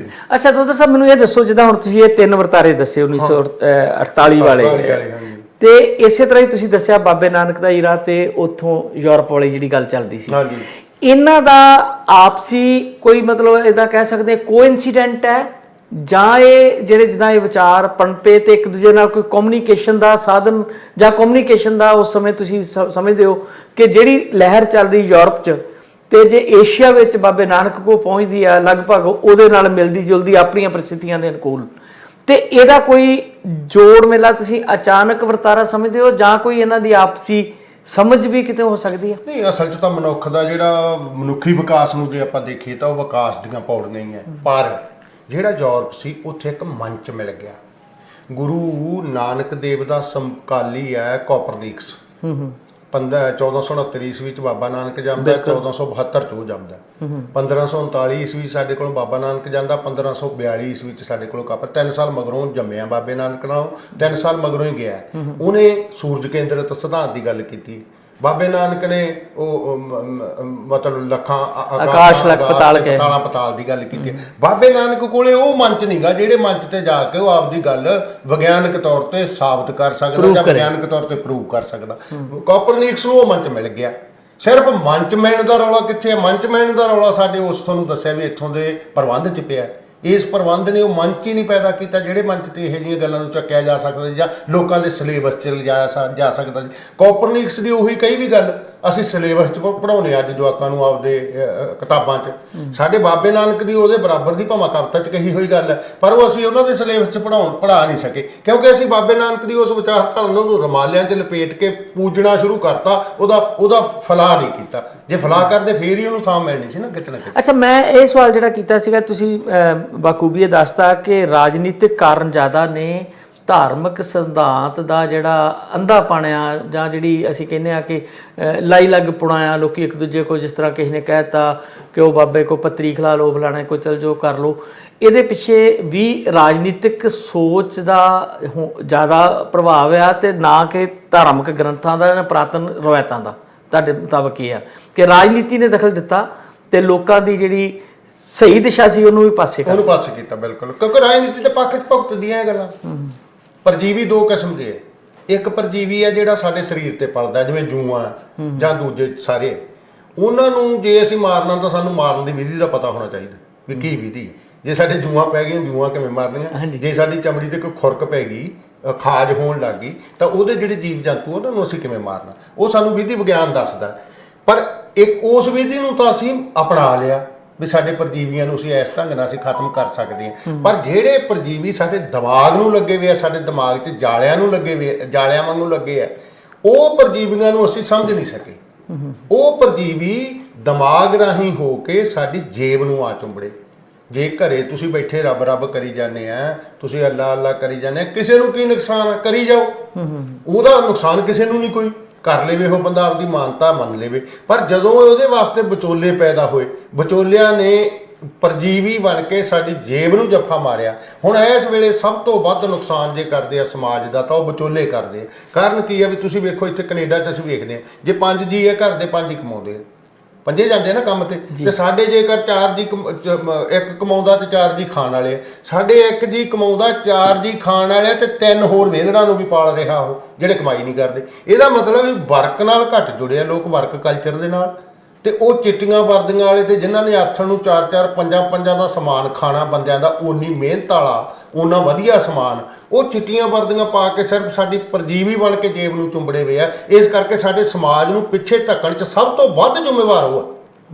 ਉਹ ਠੀਕ ਹੈ ਤੁਹਾਡੀ ਗੱਲ ਦੋਸਤੋ ਸਾਹਿਬ, ਪਰ ਜਿਹੜਾ ਤੁਸੀਂ ਇਹ ਕੰਪੇਅਰ ਕਰਦੇ ਨੇ ਨਾ ਕਿ ਇੱਥੇ ਕੈਨੇਡਾ ਅਮਰੀਕਾ ਵਰਗੇ ਮੁਲਕਾਂ 'ਚ 5 ਲੋਕ ਕੰਮ ਕਰਦੇ ਆ, ਇਹਦਾ ਕਿਤੇ ਨਾ ਕਿਤੇ ਕਾਰਨ ਸਾਡਾ ਜਿਹੜੀ ਮੌਜੂਦਾ ਸਰਮਾਏਦਾਰੀ ਢਾਂਚਾ ਨਾ ਉਹਦਾ ਵਿਗਾੜ ਵੀ ਆ। ਇਹ ਗੱਲ ਨਹੀਂ ਆ ਕਿ ਇਕੱਲੇ ਇਹ ਲੋਕੀ ਜਿਹੜੇ ਵਰਕ ਕਲਚਰ ਨੂੰ ਇੰਨੇ ਪਰਨਾਏ ਹੋਏ ਆ ਕਿ ਭੱਜ ਕੰਮ ਨੂੰ ਜਾਂਦੇ ਆ, ਉਹ ਮਜਬੂਰੀਆਂ ਇਹੋ ਜਿਹੀਆਂ ਬਣਾ ਦਿੱਤੀਆਂ ਉਹਨਾਂ ਨੇ। ਘਰ ਤੁਸੀਂ ਲੈ ਲਿਆ ਤੇ ਸਾਰੀ ਉਮਰ ਲਈ ਤੁਸੀਂ ਗਰੀਬੀ ਹੋ ਗਏ, ਘਰ ਹੀ ਤੁਹਾਡਾ ਗਰੀਬੀ ਨਹੀਂ, ਸਾਰਾ ਟੱਬਰ ਗਰੀਬੀ ਹੋ ਗਿਆ, ਤੁਸੀਂ ਉੱਥੋਂ ਨਿਕਲ ਹੀ ਨਹੀਂ ਸਕਦੇ ਮੱਕੜ ਜਾਲ ਚੋਂ। ਇੱਥੇ ਵੀ ਘਰ ਹੈ ਤੇ ਪੂੰਜੀਵਾਦ ਦਾ ਹੀ ਨੁਕਸ। ਮੈਂ ਇਹ ਨਹੀਂ ਗੱਲ ਕਹਿੰਦਾ, ਪੂੰਜੀਵਾਦ ਦਾ ਨੁਕਸ ਹੀ ਹੈ ਸਾਰਾ। ਪਰ ਮਸਲਾ ਤਾਂ ਇਸ ਗੱਲ ਦਾ ਵੀ ਜੇ ਆਪਾਂ ਸਾਰੇ ਜੀ ਕੰਮ ਤੇ ਜਾਵਾਂਗੇ, ਜੇ ਕਿਉਂਕਿ ਕਿਰਤ ਦੀ ਗੱਲ ਤਾਂ ਆਪਾਂ ਫੇਰ ਹੀ ਕਰਦੇ ਆ ਨਾ, ਕਿਰਤ ਚੋਂ ਨਿਕਲਣਾ ਨਾ ਸਾਰਾ ਕੁਝ, ਇਹ ਤਾਂ ਪਤਾ ਹੀ ਨਹੀਂ। ਕਿਰਤ ਦਾ ਕਿਰਤ ਨਿੱਜੀ ਬਣ ਗਈ। ਮਸਲਾ ਤਾਂ ਇਹ ਹੈ ਵੀ ਜੇ ਕਿਰਤ ਨਿੱਜੀ ਬਣ ਗਈ, ਨਿੱਜੀ ਕਿਰਤ ਦੀ ਲੁੱਟ ਨਿੱਜੀ ਹੱਥਾਂ 'ਚ ਜਾ ਵੜੀ, ਉਹਦਾ ਕਸੂਰ ਤਾਂ ਸਿਸਟਮ ਦਾ ਹੋ ਗਿਆ ਨਾ। ਪਰ ਕਿਰਤ ਕਰਨ ਵਾਲੇ ਬੰਦੇ ਦਾ ਤਾਂ ਉਹਦੇ 'ਚ ਕੋਈ ਕਸੂਰ ਨਹੀਂ ਨਾ, ਕਿਰਤ ਕਰਨ ਵਾਲੇ ਦਾ ਤਾਂ। ਅੱਛਾ, ਹੁਣ ਮੈਂ ਇਹ ਦੇਖਣਾ ਚਾਹੁੰਦਾ, ਤੁਹਾਡੇ ਕੋਲ ਜਾਣਨਾ ਚਾਹੁੰਦਾ, ਤੁਹਾਡੀ ਉੱਤੇ ਐਕਸਪਰਟੀ ਵੀ ਆ। ਸਾਡੇ ਜਿਹੜੇ ਹਿੰਦੂਇਜ਼ਮ ਦੇ ਸਿਧਾਂਤਾਂ ਦੇ ਵਿੱਚ, ਚਲੋ ਆਪਾਂ ਜੇ ਕਰਮਕਾਂਡਾਂ ਵਾਲੇ ਸਿਧਾਂਤ 'ਚ ਨਾਮ ਹੀ ਪਈਏ, ਕੁਝ ਇੱਕ ਚੀਜ਼ਾਂ ਨੇ ਜਿਹਨੂੰ ਉਹ ਸਾਇੰਟੀਫਿਕ ਕਿਹਾ ਜਾਂਦਾ ਹੈ। ਜਿੱਦਾਂ ਆਪਣੇ ਸਿੱਖ ਧਰਮ 'ਚ ਵੀ ਲੋਕੀ ਬਹੁਤ ਸਾਰੇ ਕਹਿੰਦੇ ਜੀ ਸਾਡੇ ਵਰਗਾ ਸਾਇੰਟੀਫਿਕ ਧਰਮ ਹੀ ਕੋਈ ਨਹੀਂਗਾ, ਸਭ ਤੋਂ ਸਾਇੰਟੀਫਿਕ ਅਸੀਂ ਆ। ਹਿੰਦੂਆਂ ਦੇ ਸਾਡਾ ਧਰਮ ਬੜਾ ਸਾਇੰਟੀਫਿਕ ਆ, ਤੇ ਕਈ ਵਾਰ ਤਾਂ ਮਿਸਾਲਾਂ ਇਹੋ ਜਿਹੀਆਂ ਦੇ ਦਿੰਦੇ ਆ ਕਿ ਬੰਦਾ ਮਤਲਬ ਉਂਝ ਹੀ ਸ਼ਰਮਿੰਦਾ ਹੋ ਜਾਂਦਾ। ਜਿੱਦਾਂ ਕਿਤੇ ਸਮਿਆਂ 'ਚ ਕਹਿੰਦੇ ਆ ਜੀ ਉਹ ਜਿਹੜੀ ਹਾਥੀ ਦੀ ਸੁੰਡ ਵਾਲਾ ਗਣੇਸ਼ ਨੂੰ ਲਾਉਣਾ, ਉਹ ਸਾਡੇ ਸਮਿਆਂ ਦੀ ਸਰਜਰੀ ਸੀ ਜੀ, ਦੁਨੀਆ ਨੂੰ ਅਸੀਂ ਸਰਜਰੀ ਦਿੱਤੀ। ਬਹੁਤ ਕੁਝ ਅੱਜ ਵੀ ਸਾਨੂੰ ਕੀਤਾ ਜਾ ਰਿਹਾ। ਤੁਸੀਂ ਕਹਿ ਰਹੇ ਹੋ ਨਾ ਕਿ ਗੁਰੂ ਨਾਨਕ ਦਾ ਸੰਦੇਸ਼ ਸਾਡੀਆਂ ਕਿਤਾਬਾਂ 'ਚ ਨਹੀਂ ਆਇਆ, ਪਰ ਅੱਜ ਵੀ ਸਾਡੀਆਂ ਕਿਤਾਬਾਂ 'ਚ ਜੋ ਆ ਰਿਹਾ ਉਹ ਸਾਨੂੰ ਪਤਾ ਨਹੀਂ ਕਿੱਥੇ ਕੁ ਲੈ ਕੇ ਜਾਊਗਾ। ਬਿਲਕੁਲ ਜੋ ਕੁਝ ਸਾਨੂੰ ਦੱਸਿਆ ਜਾ ਰਿਹਾ, ਜੋ ਕੁਝ ਸਹੀ ਸੀ ਉਹਨੂੰ ਕੱਢਿਆ ਜਾ ਰਿਹਾ, ਜੋ ਪਰੋਸਿਆ ਜਾ ਰਿਹਾ ਉਹ ਗਲਤ ਹੈ। ਮੈਂ ਹੁਣ ਤੁਹਾਡੇ ਕੋਲ ਜਾਣਨਾ ਚਾਹੁੰਦਾ ਕਿ ਬੜਾ ਲੋਕ ਇਸ ਗੱਲ ਨੂੰ, ਮੈਂ ਹੈਰਾਨ ਹਾਂ ਇਸ ਗੱਲ ਤੋਂ ਹੀ। ਤੁਸੀਂ ਜਾਣਦੇ ਹੋ ਤਰਕਸ਼ੀਲ ਦੀ ਲਹਿਰ ਨੇ ਬੜਾ ਮੋੜ ਲਿਆਂਦਾ, ਕੰਮ ਵੀ ਕੀਤਾ, ਤੁਸੀਂ ਲੋਕਾਂ ਨੇ ਬਹੁਤ ਕੰਮ ਕੀਤਾ। ਅੱਜ ਵੀ ਮੈਂ ਬੱਚੇ ਵੇਖਦਾ ਆਪਣੇ ਬੱਚਿਆਂ ਦੇ ਵੱਲ, ਜਦੋਂ ਮੈਂ ਦੇਖਦੇ ਆਲੇ ਦੁਆਲੇ ਦੇ ਪਰਿਵਾਰਾਂ ਦੇ ਬੱਚੇ, ਉਹ ਭਾਵੇਂ IT ਸੈਕਟਰ ਦੇ ਵਿੱਚ ਪਹੁੰਚੇ ਆ, ਸਾਇੰਸ ਦੀ ਪੜ੍ਹਾਈ ਕਰਕੇ ਆਏ ਆ, ਅੱਜ ਵੀ ਉਹ ਪੰਡਤਾਂ ਕੋਲ ਜਾਂਦੇ ਆ। ਹੈ ਉਹਦੇ ਪਿੱਛੇ ਕੀ ਵਜ੍ਹਾ? ਕਿ ਅਸੀਂ ਉਹਨਾਂ ਨੂੰ ਸਹੀ ਟ੍ਰੇਡ ਨਹੀਂ ਕਰ ਸਕੇ, ਜਾਂ ਕਿਤੇ ਨਾ ਕਿਤੇ ਸਾਡੀ ਮਾਨਸਿਕਤਾ 'ਚੋਂ ਦਵੰਦ ਅਜੇ ਵੀ ਫਸਿਆ ਪਿਆ? ਅਸਲ 'ਚ ਮੈਂ ਇੱਕ ਉਦਾਹਰਨ ਦੇ ਕੇ ਤੁਹਾਨੂੰ ਇਹ ਗੱਲ ਸਮਝਾਊਂਗਾ। ਬੱਚਾ ਸਮਝਦਾ, ਹਰੇਕ ਗੱਲ ਸਮਝਦਾ। ਮੈਂ ਇੱਕ ਗਣੇਸ਼ ਜੀ ਦੀ ਉਦਾਹਰਨ ਇੱਥੇ ਦੇਣੀ ਚਾਹੂੰਗਾ। ਮੈਂ ਖਾਸ ਕਰਕੇ ਹਿੰਦੂ ਵੀਰਾਂ ਨੂੰ ਸੰਬੋਧਨ ਕਰਕੇ ਕਹਿ ਦਿਆਂ ਵੀ ਉਹ ਮੰਨਦੇ ਆ, ਮਾਨਤਾ ਉਹਨਾਂ ਦੀ, ਕਿਸੇ ਨੂੰ ਕੋਈ ਇਤਰਾਜ਼ ਨਹੀਂ, ਕਿਉਂਕਿ ਉਹਨਾਂ ਦੀ ਇੱਕ ਮਾਨਤਾ ਹੈ ਤੇ ਉਹਦੇ ਤੇ ਸਾਡਾ ਕੋਈ ਕਿੰਤੂ ਪਰੰਤੂ ਨਹੀਂ। ਉਹਦੇ ਮੁਤਾਬਕ ਕੀ ਹੈ ਵੀ ਉਹ ਸ਼ਿਵ ਜੀ ਦਾ ਪੁੱਤਰ ਹੈ, ਪਾਰਵਤੀ ਨਹਾਉਣ ਲੱਗੀ ਹੈ, ਨਹਾਉਣ ਲੱਗਿਆ ਤੋਂ ਕਿਵੇਂ ਉਹਦਾ ਸਿਰ ਹਾਥੀ ਦਾ ਕੱਟ ਕੇ ਲਾਇਆ, ਉਹ ਇੱਕ ਕਹਾਣੀ 'ਚ ਪਿਆ ਅਧਿਆਤਮਵਾਦੀ ਦੀ, ਆਪਾਂ ਨੂੰ ਉਹਦੀ ਕਰਨ ਦੀ ਲੋੜ ਨਹੀਂ। ਪਰ ਉਹਦੇ ਨਾਲ 2 ਕਹਾਣੀਆਂ ਹੋਰ ਜੁੜੀਆਂ ਹੋਈਆਂ ਜਿਹੜੀਆਂ ਇਹਨਾਂ ਬੱਚਿਆਂ ਤੋਂ, ਜਿਹੜੇ ਕਹਿੰਦੇ ਤੁਸੀਂ ਬੱਚੇ ਸਿਰ ਮਾਰ ਕੇ ਮੰਨੀ ਜਾਂਦੇ, ਉਹਨਾਂ ਤੋਂ ਲੁਕੋਈਆਂ ਗਈਆਂ। ਇੱਕ ਉਹਦੇ 'ਚ ਹੈਗਾ ਇਤਿਹਾਸਕਾਰਾਂ ਦੀ ਰਾਏ। ਇਤਿਹਾਸਕਾਰਾਂ ਦੀ ਉਹਦੇ ਬਾਰੇ ਕੀ ਰਾਏ? ਉਹ ਕਹਿੰਦੇ ਵੀ ਜਦੋਂ ਵੀ ਕੋਈ ਤਸਵੀਰ ਬਣਾਉਣ ਵਾਲਾ ਬਣਾਉਂਦਾ, ਉਹਦੇ ਵਿੱਚ ਉਹ ਕਿਤਾਬ ਜਿੰਨਾ ਮਟੀਰੀਅਲ ਉਹਦੇ ਵਿੱਚ ਪਾ ਦਿੰਦਾ ਤਸਵੀਰ 'ਚ। ਉਸ ਤਸਵੀਰ ਨੂੰ ਵੇਖ ਕੇ ਬਹੁਤ ਕੁਛ ਉਹਦੇ ਪਿੱਛੋਂ ਪੜ੍ਹਿਆ ਜਾ ਸਕਦਾ, ਉਹਦੇ ਵਿੱਚੋਂ ਪੜ੍ਹਿਆ ਜਾ ਸਕਦਾ। ਇਸੇ ਤਸਵੀਰ ਤੋਂ, ਜਿਹੜੀ ਗਣੇਸ਼ ਦੀ ਤਸਵੀਰ ਹੈ, ਇਹਦੀ ਇਤਿਹਾਸਕਾਰ ਕਿਵੇਂ ਵਿਆਖਿਆ ਕਰਦੇ ਆ, ਉਹ ਕਹਿੰਦੇ ਵੀ ਇਹਦੇ ਹਾਥੀ ਦਾ ਸਿਰ ਲੱਗਾ। ਮਤਲਬ ਇਹਨੂੰ ਪਹਿਲਾਂ ਤਾਂ 2 ਸ਼ਬਦਾਂ 'ਚ ਤੋੜ ਕੇ ਪੜ੍ਹਨਾ, ਗਾਣ ਪਲੱਸ ਈਸ਼। ਮਤਲਬ ਗਾਣ ਹੁੰਦਾ ਕਬੀਲਾ, ਈਸ਼ ਹੁੰਦਾ ਕਬੀਲੇ ਦਾ ਮੁਖੀਆ, ਕਬੀਲੇ ਦਾ ਭਗਵਾਨ, ਕਬੀਲੇ ਦਾ ਈਸ਼ਵਰ। ਬਈ ਉਹ ਗਣੇਸ਼ ਹੈ ਜਿਹੜਾ ਕਬੀਲੇ ਦਾ ਮੁਖੀਆ ਕਿਹੋ ਜਿਹਾ ਹੋਵੇ, ਉਹਦੇ ਗੁਣ ਆ ਉਹਦੇ 'ਚ। ਵੀ ਉਹਦੇ ਹਾਥੀ ਦਾ ਸਿਰ ਹੈ, ਹਾਥੀ ਵਰਗਾ ਤਾਕਤਵਰ ਹੋਵੇ, ਉਹਦੇ ਬਹੁਤ ਵੱਡਾ ਪੇਟ ਹੈ, ਪੇਟ ਦਾ ਮਤਲਬ ਆ ਵੀ ਉਹਨੂੰ ਉਹ ਅਨਾਜ ਭੰਡਾਰਨ ਦਾ ਉਹਨੂੰ ਪਤਾ ਹੋਵੇ ਵੀ ਮੇਰੇ ਡੋਬਾ ਵੀ ਪੈ ਸਕਦਾ, ਸੋਕਾ ਵੀ ਪੈ ਸਕਦਾ, ਮੈਂ ਆਪਦੇ ਕਬੀਲੇ ਨੂੰ ਬਚਾਉਣਾ, ਇਹਦੇ ਵਾਸਤੇ ਕਦੋਂ ਕਿਹੜੇ ਅਨਾਜ ਦੀ ਕਿੰਨੇ ਦੀ ਲੋੜ ਪੈਣੀ ਉਹਨੂੰ ਪਤਾ ਹੋਵੇ। ਉਹਦੇ ਪੇਟ ਬਹੁਤ ਵੱਡਾ ਹੈ, ਉਹਦੇ ਥੱਲੇ ਚੂਹਾ, ਮਤਲਬ ਅਨਾਜ ਨੂੰ ਖਰਾਬ ਕਰਨ ਵਾਲੇ ਜਾਨਵਰਾਂ ਤੇ ਕਾਬੂ ਰੱਖ ਸਕਦਾ, ਉੱਤੇ ਬੈਠਾ ਚੂਹੇ ਜਿਹੇ ਕਾਬੂ ਰੱਖ ਸਕਦਾ ਹੋਵੇ। ਇੱਕ ਹੱਥ 'ਚ ਉਹਦੇ ਹਥਿਆਰ ਹੈ ਵੀ ਉਹ ਹਥਿਆਰਾਂ ਦੀ ਸਿੱਖਿਆ ਵੀ ਆਪਦੇ ਕਬੀਲੇ ਨੂੰ ਦੇ ਸਕਦਾ ਹੋਵੇ। ਇੱਕ ਹੱਥ 'ਚ ਉਹਦੇ ਕਲਮ ਹੈ ਵੀ ਉਹ ਪੜ੍ਹਾ ਵੀ ਸਕਦਾ ਹੋਵੇ ਆਪਦੇ ਕਬੀਲੇ ਨੂੰ। ਇੱਕ ਹੱਥ 'ਚ ਉਹਦੇ ਲੱਡੂ ਹੈ ਵੀ ਜਿਹੜੀਆਂ ਗਰਭਵਤੀ ਔਰਤਾਂ ਉਹਨਾਂ ਦਾ ਖਾਣਾ ਕੀ ਹੈ, ਬੱਚਿਆਂ ਦਾ ਖਾਣਾ ਕੀ ਹੈ, ਦੂਜਿਆਂ ਦਾ ਖਾਣਾ ਕੀ ਹੈ, ਉਹਨੂੰ ਪੌਸ਼ਟਿਕ ਪਦਾਰਥਾਂ ਦਾ ਕਿਹੜੇ ਵਾਸਤੇ, ਬਿਰਧ ਵਾਸਤੇ ਕਿਹੜਾ, ਉਹਨੂੰ ਖਾਣਿਆਂ ਦਾ ਪਤਾ ਹੋਵੇ, ਸਾਰਿਆਂ ਚੀਜ਼ਾਂ ਦਾ, ਪਦਾਰਥਾਂ ਦਾ। ਤੇ ਇੱਕ ਹੱਥ ਦਾ ਆਏ ਵੀ ਸਾਰੇ ਕਬੀਲੇ ਨੂੰ ਬਰਾਬਰ ਸਮਝਦਾ ਹੋਵੇ, ਕਿਸੇ ਨਾਲ ਵਿਤਕਰਾ ਨਾ ਕਰਦਾ ਹੋਵੇ। ਇਤਿਹਾਸਕਾਰ ਇਹਦੀ ਇਹ ਰਹਿ ਦਿੰਦੇ ਆ। ਵਿਗਿਆਨ ਕੀ ਕਹਿੰਦਾ? ਵਿਗਿਆਨ ਕਹਿੰਦਾ ਵੀ ਸਾਡੇ ਕੋਲੋਂ ਤਾਂ ਦਿਲ ਕਢਾ ਕੇ ਅਸੀਂ ਇੱਕ ਦੂਜੇ ਦਾ ਦੂਜੇ ਦੇ ਪਾ ਦਿੰਦੇ, ਅੱਖਾਂ ਵੀ ਅਸੀਂ ਬਦਲੀ ਕਰਨੀਆਂ ਸਿੱਖ ਲਈਆਂ, ਪਰ ਹਾਲੇ ਤੱਕ ਸਾਡੇ ਕੋਲੋਂ ਬੰਦੇ ਦਾ ਸਿਰ ਵੀ ਬੰਦੇ ਦੇ ਨਹੀਂ ਲੱਗਾ, ਸਾਨੂੰ ਨਹੀਂ ਪਤਾ ਹਾਥੀ ਦਾ ਕਿਵੇਂ ਲਾਤਾ। ਇਹ ਤਿੰਨ ਵਿਚਾਰਧਾਰਾਵਾਂ, ਤਿੰਨੇ ਤੁਸੀਂ ਬੱਚੇ ਨੂੰ ਦੱਸ ਦਿਓ, ਤਿੰਨੇ ਪਾ ਦਿਓ ਉਹਦੇ ਸਿਲੇਬਸ 'ਚ, ਬੱਚਾ ਆਪੇ ਸਮਝ ਲੂ ਕਿਹੜੀ ਠੀਕ ਨਹੀਂ। ਪਰ ਜਿਹੜੀ ਵਿਆਖਿਆ ਆਪਾਂ ਕਰਦੇ ਆ ਆਪਣੇ ਨਜ਼ਰੀਏ ਤੋਂ, ਉਹ ਤੇ ਚਲੋ ਇਸ ਤਰ੍ਹਾਂ ਨਾ ਵੀ ਜਿਸ ਤਰ੍ਹਾਂ ਮੈਂ ਬਹੁਤ ਪੁਰਾਣੀ ਗੱਲ ਕਰਦਾ, ਜਦੋਂ ਅਸੀਂ ਸਟੂਡੈਂਟ ਹੁੰਦੇ ਸੀਗੇ ਤੇ ਇੱਕ ਹੁੰਦੇ ਸੀਗੇ ਆਪਣੇ ਸ਼ਾਇਦ ਕਮਿਊਨਿਸਟ ਲਹਿਰ ਚ ਭਾਗ ਸਿੰਘ ਸੱਜਣ ਟ੍ਰੇਡ ਯੂਨੀਵਰਸਿਟੀ ਚ ਹੁੰਦੇ ਸੀ, ਅਸੀਂ ਉਹਨਾਂ ਦੇ ਲੈਕਚਰ ਅਸੀਂ ਸੁਣੇ। ਅੱਛਾ, ਉਹ ਜਦੋਂ ਗੁਰਬਾਣੀ ਦੀ ਵਿਆਖਿਆ ਕਰਦੇ ਸੀਗੇ, ਮੇਰਾ ਬਾਈ ਚਾਂਸ ਸਰਕਲ ਰਿਹਾ, ਮੈਂ ਥਾਪਰ ਚ ਪੜ੍ਹਦਾ ਸੀ ਪਟਿਆਲੇ, ਤੇ ਅੱਜ ਮੈਂ ਉਹਨਾਂ ਦੀ ਕਿਤਾਬ ਪੜ੍ਹੀ ਆ ਕਿ ਆਪਣਾ ਇਤਿਹਾਸ ਤੇ ਇਤਿਹਾਸਕ ਪਦਾਰਥਵਾਦ ਭਾਗ ਸਿੰਘ ਸੱਜਣ ਦੀ ਲਿਖੀ ਵੀ। ਹਾਂਜੀ, ਅੱਛਾ, ਉਹ ਬਜ਼ੁਰਗ ਇੰਨੇ ਖੂਬਸੂਰਤੀ ਨਾਲ ਗੁਰਬਾਣੀ ਦੀ ਵਿਆਖਿਆ ਕਰਦੇ ਸੀ। ਉਹ ਕਹਿੰਦੇ ਸੀ ਇੱਥੇ ਰੱਬ ਦਾ ਕਨਸੈਪਟ ਹੀ ਨਹੀਂ ਹੈਗਾ। ਜਦੋਂ ਉਹ ਕਰਦੇ ਸੀਗੇ ਵੀ ਸਤਨਾਮ ਕਰਤਾ ਪੁਰਖ, ਕਰਤਾ ਮੈਂ ਨਾ ਕਰ ਤੋਂ ਬਣਿਆ ਕਰਤਾ, ਕਰ ਤੋਂ ਬਣੇ ਹੱਥ, ਉਹ ਚੀਜ਼ਾਂ ਸਮਝ ਆਉਂਦੀਆਂ ਸੀ। ਇਹ ਚੀਜ਼ਾਂ ਆਪਾਂ ਸਮਝਾ ਨਹੀਂ ਸਕੇ ਆਪਣੀ ਨਵੀਂ ਪੀੜ੍ਹੀ ਨੂੰ। ਕਾਰਨ ਇੱਥੇ ਕਿਤੇ ਨਾ ਕਿਤੇ ਇਹ ਆ, ਜਾਂ ਤੇ ਅਸੀਂ ਖੁੰਝ ਗਏ ਆ, ਉਹ ਜਿਹੜੇ ਪੁਰਾਣੇ ਲੋਕ ਸੀ ਜਿਹੜੇ ਸਾਡੇ ਤੋਂ 50 ਸਾਲ ਪਹਿਲਾਂ ਆਏ, ਉਹਨਾਂ ਨੂੰ ਇਹ ਚੀਜ਼ਾਂ ਦੀ ਸਾਡੇ ਨਾਲੋਂ ਜ਼ਿਆਦਾ ਸਮਝ ਸੀ ਕਿ ਗੁਰਬਾਣੀ ਨੂੰ ਕਿੱਦਾਂ ਜੋੜਨਾ ਤੇ ਗੁਰਬਾਣੀ ਨੂੰ ਜੋੜ ਕੇ ਆਪਣੇ ਬੱਚਿਆਂ ਨੂੰ ਉਹਦੇ ਨਾਲ ਕਿੱਦਾਂ ਜੋੜਨਾ। ਹੁਣ ਗੁਰਬਾਣੀ ਤੇ ਪਕੜ ਰੱਖਣ ਵਾਲੀਆਂ ਕੁਝ ਸੰਸਥਾਵਾਂ ਹੋਂਦ ਚ ਆਈਆਂ ਜਿਹੜੀਆਂ ਇਹਨੂੰ ਵਿਗਿਆਨਕ ਢੰਗ ਦੇ ਨਾਲ ਸਮਝਾਉਂਦੀਆਂ। ਉਹਦੇ ਚ ਰਣਜੀਤ ਸਿੰਘ ਢੱਡਰੀਆਂ ਵਾਲਾ ਵੀ ਹੈ, ਵਿਗਿਆਨਕ ਢੰਗ ਨਾਲ ਸਮਝਾਉਂਦਾ। ਇੰਦਰ ਸਿੰਘ ਘੱਗਾ ਵਿਗਿਆਨਕ ਢੰਗ ਨਾਲ ਸਮਝਾਉਂਦਾ। ਹਰਜਿੰਦਰ ਸਿੰਘ ਦਲਗੀਰ ਹੈ, ਹੋਰ ਵੀ ਇੱਕ ਬਹੁਤ ਸਾਥੀ ਜਿਹੜੇ ਉਹਨੂੰ ਵਿਗਿਆਨਕ ਢੰਗ ਦੇ ਨਾਲ ਸਮਝਾਉਂਦੇ ਆ। ਪਰ ਉਹਨਾਂ ਦਾ ਵਿਰੋਧ ਵੀ ਬੜਾ ਨਾ, ਉਦੋਂ ਮੁਖਰ ਵਿਰੋਧ ਹੈ, ਵਿਰੋਧ ਉਦੋਂ ਜ਼ਿਆਦਾ ਮੁਖਰ ਹੈ। ਅਸੀਂ ਤਾਂ ਵਿਰੋਧ ਵਿਕਾਸੀ ਨਜ਼ਰੀਏ ਦੇ ਬੰਦੇ ਆ। ਵਿਰੋਧ ਤਾਂ ਹਰੇਕ ਗੱਲ ਦਾ ਤਰਕਸ਼ੀਲਤਾ ਦਾ ਵੀ ਹੋਣਾ, ਹਰ ਗੱਲ ਦਾ ਵਿਰੋਧ ਹੋਣਾ। ਵਿਰੋਧ ਹੋਣਾ ਤਾਂ ਜ਼ਰੂਰੀ ਹੈ। ਜੇ ਚਿੱਟਾ ਹੈ ਤੇ ਕਾਲਾ ਹੀ ਆ ਤਾਂ ਕਾਲੇ ਦੀ ਹੋਂਦ ਕਰਕੇ ਹੀ ਚਿੱਟਾ ਨਾ, ਮਤਲਬ ਵਿਰੋਧ ਤਾਂ ਹੋਣਾ, ਉਹ ਨਹੀਂ ਕਰੋਲਾ। ਪਰ ਵਿਰੋਧ ਜਿਹੜੇ ਲੈਵਲ ਤੇ ਅੱਜ ਹੋ ਰਿਹਾ ਨਾ, ਇਸ ਲੈਵਲ ਤੇ ਹੋਣ ਦੀ ਸਾਨੂੰ ਝਾਕ ਨਹੀਂ ਸੀ, ਕਿਉਂਕਿ ਉਹਨਾਂ ਦੇ ਮਗਰ ਬਹੁਤ ਵੱਡਾ ਜਿਹੜਾ ਸੋਸ਼ਲ ਨੈਟਵਰਕ ਤੇ ਤੁਸੀਂ ਵੇਖਿਓ ਕਦੇ, ਜਿਹੜਾ ਵਿਗਿਆਨਕ ਵਿਚਾਰਧਾਰਾ ਦੀ ਵਿਆਖਿਆ ਕਰਦਾ ਗੁਰਬਾਣੀ ਦੀ, ਉਹਦੇ ਥੱਲੇ ਕਮੈਂਟ ਪੜ੍ਹ ਕੇ ਦੇਖ ਲਿਓ। ਤੇ ਜਿਹੜਾ ਇਹ ਵਿਗਿਆਨਕ ਤੌਰ ਤੇ ਕਰਦਾ, ਉਹਦੀ ਥੱਲੇ ਤੁਸੀਂ ਕਮੈਂਟ ਪੜ੍ਹ ਕੇ ਵੇਖ ਲਿਓ, ਉਹਨੂੰ ਗਾਲਾਂ ਕੱਢਦੇ ਲੋਕ ਵੀ ਆਹ ਤੂੰ ਕੀ ਕਰੀ ਜਾਂਦਾ, ਗੁਰਬਾਣੀ ਦੇ ਤੂੰ ਕਰੀ ਜਾਂਦਾ, ਇਹਦਾ ਸਾਰਾ ਹੀ ਮਤਲਬ ਉਲਟ ਕਰਤਾ ਸਾਰਾ ਕੰਮ। ਉਹਦੇ ਥੱਲੇ ਆਪਾਂ ਨੂੰ ਉਹ ਤੋਂ ਪਤਾ ਲੱਗਦਾ, ਕਿਉਂਕਿ ਉਹ ਸਾਰੇ ਸਮਾਜ 'ਚ ਸਾਰੇ ਪੜ੍ਹਿਆ ਜਾਂਦਾ ਉਹ ਸੋਸ਼ਲ ਨੈਟਵਰਕ ਤੇ ਜਿਹੜਾ ਕੋਈ ਲਿਖਦਾ ਵੀ ਉਹਦੇ ਬਾਰੇ, ਉਦੋਂ ਪਤਾ ਲੱਗਦਾ ਵੀ ਕਮੈਂਟ ਕਿਹਦੇ ਠੀਕ ਆ ਕਿੰਨੇ ਠੀਕ ਆ। ਅੱਛਾ ਦੁੱਧ ਸਾਹਿਬ, ਮੈਂ ਹੁਣ ਤੁਹਾਡੇ ਕੋਲ ਉਸ ਗੱਲ ਤੇ ਫੇਰ ਆਉਣਾ ਇੱਕ ਵਾਰੀ। ਜੋਤਿਸ਼ ਵਿਦਿਆ ਨੂੰ ਉਹ ਕਹਿੰਦੇ ਆ ਜੀ ਇਹ ਬਿਲਕੁਲ ਸਾਇੰਟੀਫਿਕ ਆ, ਤਾਰਾ ਵਿਗਿਆਨ ਨਾਲ ਜੁੜੀ ਹੋਈ ਆ, ਬਕਾਇਦਾ ਅਸੀਂ ਉਹ ਸਾਰੀ ਕੈਲਕੂਲੇਸ਼ਨ ਕਰਕੇ ਇੱਕ ਇੱਕ ਚੀਜ਼ ਕੱਢਦੇ ਆ ਬੱਚੇ ਦੇ ਬਰਥ ਤੋਂ ਲੱਗ ਕੇ। ਇਹਦੇ 'ਚ ਕਿੰਨੀ ਕੁ ਸੱਚਾਈ ਤੁਹਾਨੂੰ ਲੱਗਦੀ ਆ? ਇਹ ਕਿਸ ਤਰੀਕੇ ਨਾਲ ਲੋਕ ਮਨਾਂ 'ਚੋਂ ਇਹ ਚੀਜ਼ ਨਿਕਲ ਸਕਦੀ ਆ ਕਿ ਇਹ ਵਿਗਿਆਨ ਨਹੀਂਗਾ, ਇਹ ਅਡੰਬਰ ਹੈ? ਕਿੱਦਾਂ ਸਮਝਾਇਆ ਜਾ ਸਕਦਾ? ਮੈਂ ਇਹਨੂੰ ਜੋਤਿਸ਼ ਵਾਲੀ ਗੱਲ ਨੂੰ ਵਿਸਥਾਰ ਉਹਨਾਂ ਕੁ ਦੇਵਾਂ ਜਿੰਨਾ ਕੁ ਆਪਣੇ ਕੋਲ ਸਮਾਂ, ਪਹਿਲਾਂ ਮੈਨੂੰ ਟਾਈਮ ਦੱਸ ਦਿਓ ਕਿੰਨਾ ਕੁ ਲਾ ਸਕਦੇ। ਕੋਈ ਨਹੀਂ, ਆਪਾਂ 10 ਮਿੰਟ ਹੋਰ ਲਾਉਣੇ ਆ, ਫਿਰ ਦੂਜੇ ਵਿਸਥਾਰ ਦੇ ਦੂੰਗਾ ਮੈਂ। ਅੱਛਾ ਜੀ, ਪਹਿਲਾਂ ਤਾਂ ਆਪਾਂ ਫਿਰ ਇਹਦੇ ਚੱਲਦੇ ਆ ਪਿਛੋਕੜ ਤੋਂ। ਹਾਂਜੀ, ਵੀ ਅਸਲ 'ਚ ਇਹਦਾ ਪਿਛੋਕੜ ਕੀ ਹੈ। ਤੁਸੀਂ ਵੀ ਮੇਰੇ ਸਮਕਾਲੀ ਜੇ ਲੱਗਦੇ ਆ, 60 ਸਾਲ ਦੀ ਉਮਰ ਹੈ ਮੇਰੀ, ਤਕਰੀਬਨ 60 ਸਾਲ ਦੀ। ਆਪਣੇ ਘਰਾਂ ਦੇ ਵਿੱਚ ਆਪਾਂ ਆਪਦੇ ਦਾਦਿਆਂ ਪੜਦਾਦਿਆਂ ਨਾਲ ਹਾੜੀ ਵੱਢੀ ਹੈ ਖੇਤਾਂ 'ਚ, ਕਿਉਂਕਿ ਉਹ ਕਲਚਰ ਸੀ ਇੱਕ। ਉਸ ਹਾੜੀ ਵੇਲੇ ਸਾਡੇ ਕੋਲੇ ਇੱਕ ਪਿੰਡ ਦਾ ਕੱਪੜੇ ਸਿਉਣ ਵਾਲਾ, ਇੱਕ ਪਿੰਡ ਦੇ ਜੋੜੇ ਸਿਉਣ ਵਾਲਾ, ਇੱਕ ਪਿੰਡ ਦਾ ਨਾਈ ਸਿੱਖ, ਰਾਜਾ ਸਿੱਖ, ਦੂਜੇ ਸਾਰੇ ਸਾਡੇ ਕੋਲੋਂ ਭਰੀ ਦਾਣਿਆਂ ਦੇ ਲਿਜਾਂਦੇ ਹੁੰਦੇ ਸੀ ਜੀ। ਉਹਨਾਂ 'ਚ ਇੱਕ ਇਹ ਪੁਜਾਰੀ ਸੀ ਪਿੰਡ ਦਾ, ਜਿਹਦੇ ਕੋਲੇ ਪਿੰਡ ਦਾ ਸਾਰਾ ਲੇਖਾ ਜੋਖਾ, ਜੰਮਣ ਦਾ, ਮਰਨ ਦਾ, ਮਤਲਬ ਫਸਲ ਬੀਜਣ ਦਾ, ਫਸਲ ਕੱਟਣ ਦਾ ਸਾਰਾ ਲੇਖਾ ਜੋਖਾ ਉਹਦੇ ਕੋਲੇ ਹੁੰਦਾ ਸੀ। ਸਾਰੇ ਪਿੰਡ ਦੇ ਵਿੱਚੋਂ ਪੜ੍ਹਿਆ ਲਿਖਿਆ ਵਿਅਕਤੀ ਉਹੀ ਹੁੰਦਾ ਸੀ, ਕਿਉਂਕਿ ਉਹ ਖਗੋਲ ਵਿਗਿਆਨੀ ਸੀ। ਖਗੋਲ ਵਿਗਿਆਨੀ ਕਿਉਂ ਸੀ? ਕਿਉਂਕਿ ਚੰਦ ਦੀ ਗਿਣਤੀ ਮਿਣਤੀ ਦੇ, ਚੰਦ ਇੱਕ ਨਛੱਤਰ ਦੇ ਵਿੱਚ ਇੱਕ ਦਿਨ ਰਹਿੰਦਾ, ਉਹ ਕਿਹੜੇ ਨਛੱਤਰ 'ਚ ਕਦੋਂ ਆਇਆ, ਕਦੋਂ ਕਣਕ ਬੀਜਣੀ ਹੈ। ਕਾਰਤਕ ਨਛੱਤਰ 'ਚ ਆ ਗਿਆ, ਹੁਣ ਕਣਕ ਬੀਜਣ ਦਾ ਸਮਾਂ ਆ ਗਿਆ। ਸਾਡੇ ਸੌਣ ਭਾਦੋਂ ਦੇ ਵਿੱਚ ਅਸੀਂ ਗਿੱਲ ਦੱਬ ਦਿੰਦੇ ਸੀ, ਸਾਡੇ ਕੋਲ ਸਿੰਚਾਈ ਦੇ ਸਾਧਨ ਕੋਈ ਨਹੀਂ ਸੀ, ਪਰ ਉਹਦੇ 'ਚ ਕਣਕ ਅਸੀਂ ਬੀਜਣੀ ਹੈ ਜਾ ਕੇ ਕੱਤੇ 'ਚ। ਉਹ ਹੁਣ 2 ਮਹੀਨੇ ਵਿਚਾਲੇ ਵਕਫਾ ਹੁੰਦਾ ਸੀ, ਤੇ ਕਿਸਾਨ ਨੂੰ ਤਾਂ ਵਿਚਾਰੇ ਨੂੰ ਦਿਨਾਂ ਦੇ ਨਾਂ ਨਹੀਂ ਸੀ ਆਉਂਦੇ, ਉਹਨੂੰ 2 ਮਹੀਨਿਆਂ ਦਾ ਪਤਾ ਨਹੀਂ ਸੀ ਲੱਗਦਾ। ਫਿਰ ਉਹ ਪੰਡਤ ਅਨਾਉਂਸ ਕਰਦਾ ਹੁੰਦਾ ਸੀ ਪਿੰਡ 'ਚ, ਭਾਈ ਕਣਕ ਬੀਜਣ ਦਾ ਵਕਤ ਆ ਗਿਆ, ਹੁਣ ਤੁਸੀਂ ਕਣਕ ਬੀਜ ਸਕਦੇ ਹੋ।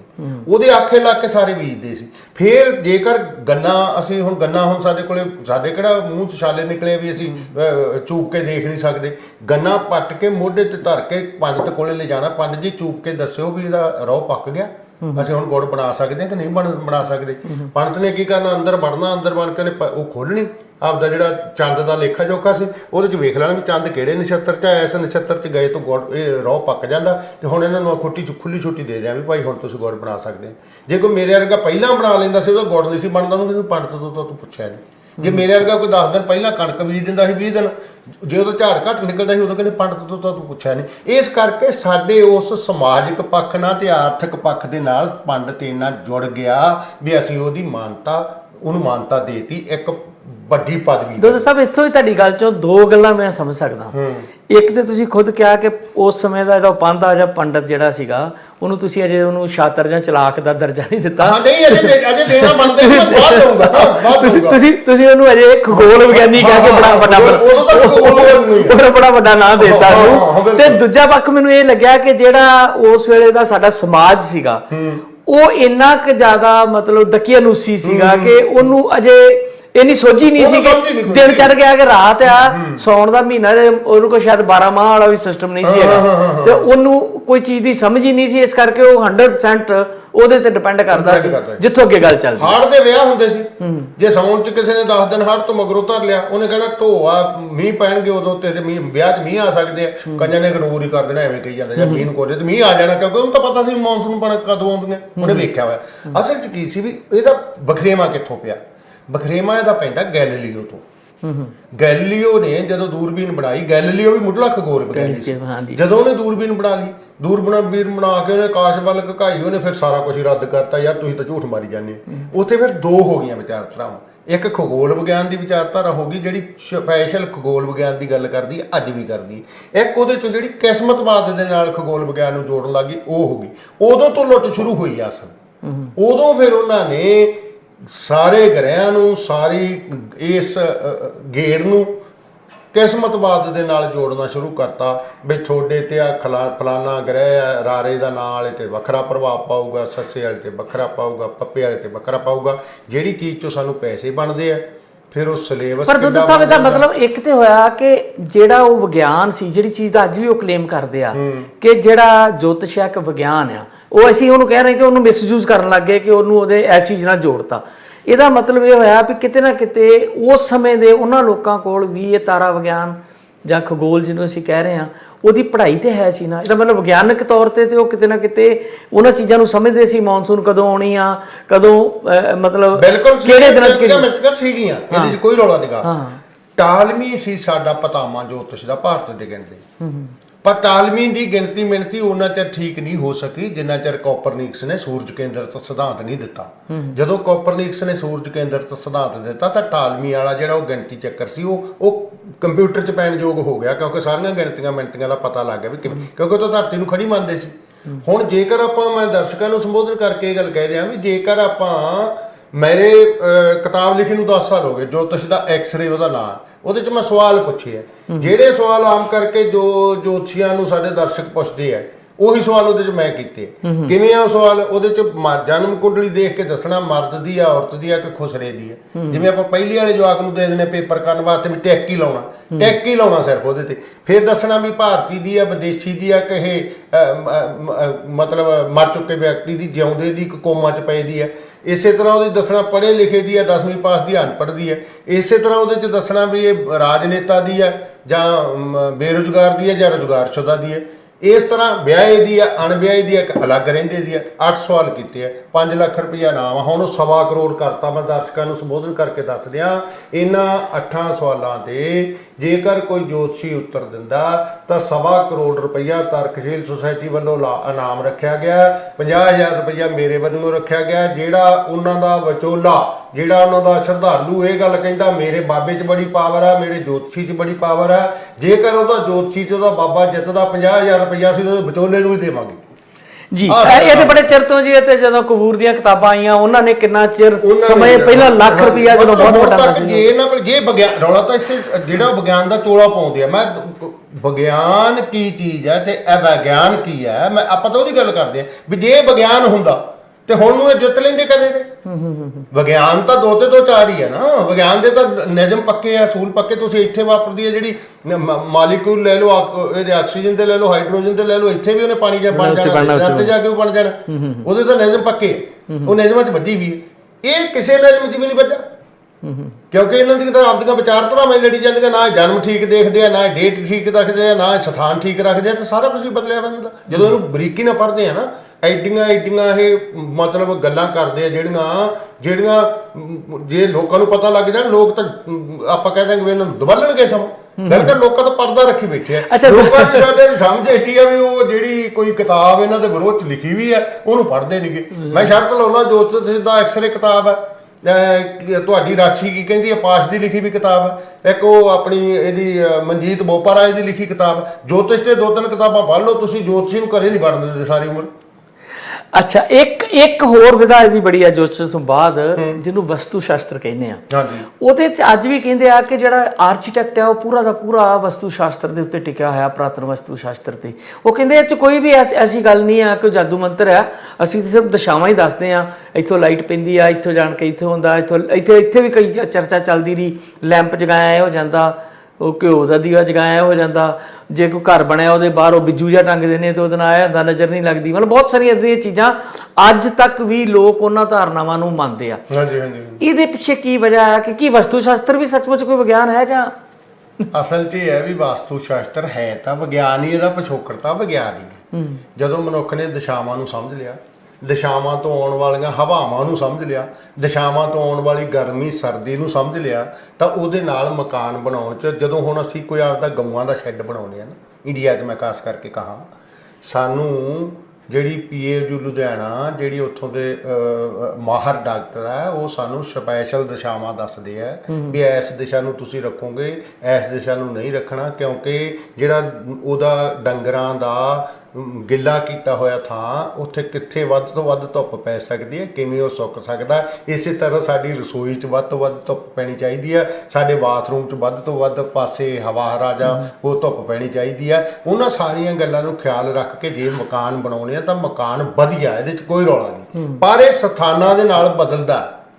ਜਿਵੇਂ ਤੁਸੀਂ ਦੱਖਣੀ ਅਫਰੀਕਾ 'ਚ ਜਾ ਕੇ ਮਕਾਨ ਬਣਾਓਗੇ, ਉਹ ਤੁਹਾਨੂੰ ਦੱਖਣ ਵਾਲੇ ਪਾਸੇ ਰੱਖਣ ਹੀ ਨਹੀਂ ਦਿੰਦੇ ਕੁਛ, ਕਿਉਂਕਿ ਗਰਮੀ ਦੇ ਤਾਂ ਪਹਿਲਾਂ ਹੀ ਸਾੜੇ ਪਏ ਆ।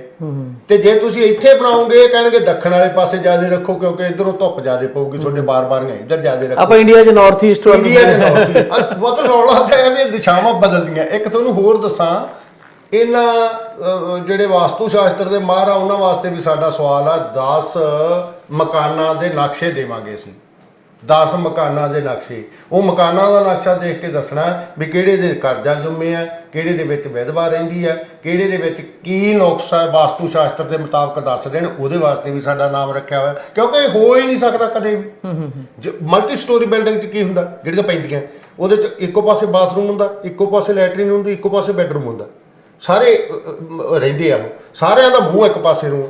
ਉਹਨਾਂ ਦੇ ਵਿੱਚ ਹੀ ਵਿਧਵਾ ਰਹਿੰਦੀ ਹੈ, ਵਿੱਚ ਹੀ ਉਹਦੇ ਸ਼ਰਾਬੀ ਵੱਸਦੇ ਆ, ਵਿੱਚ ਹੀ ਰੋਜ਼ ਲੜਾਈ ਝਗੜੇ ਵਾਲੇ ਵੱਸਦੇ ਆ, ਵਿੱਚ ਹੀ ਉੱਥੇ ਵਧੀਆ ਪਰਿਵਾਰ ਵੱਸਦੇ ਆ। ਉਹਨਾਂ ਨੂੰ ਫਿਰ ਕੀ ਹੋ ਗਿਆ? ਫਿਰ ਤੁਸੀਂ ਹੋਰ ਵੇਖੋ, 4 ਦਿਸ਼ਾਵਾਂ, ਸਾਰੇ ਸ਼ਹਿਰ ਦਾ ਨਕਸ਼ਾ ਬਣਾ ਲਓ।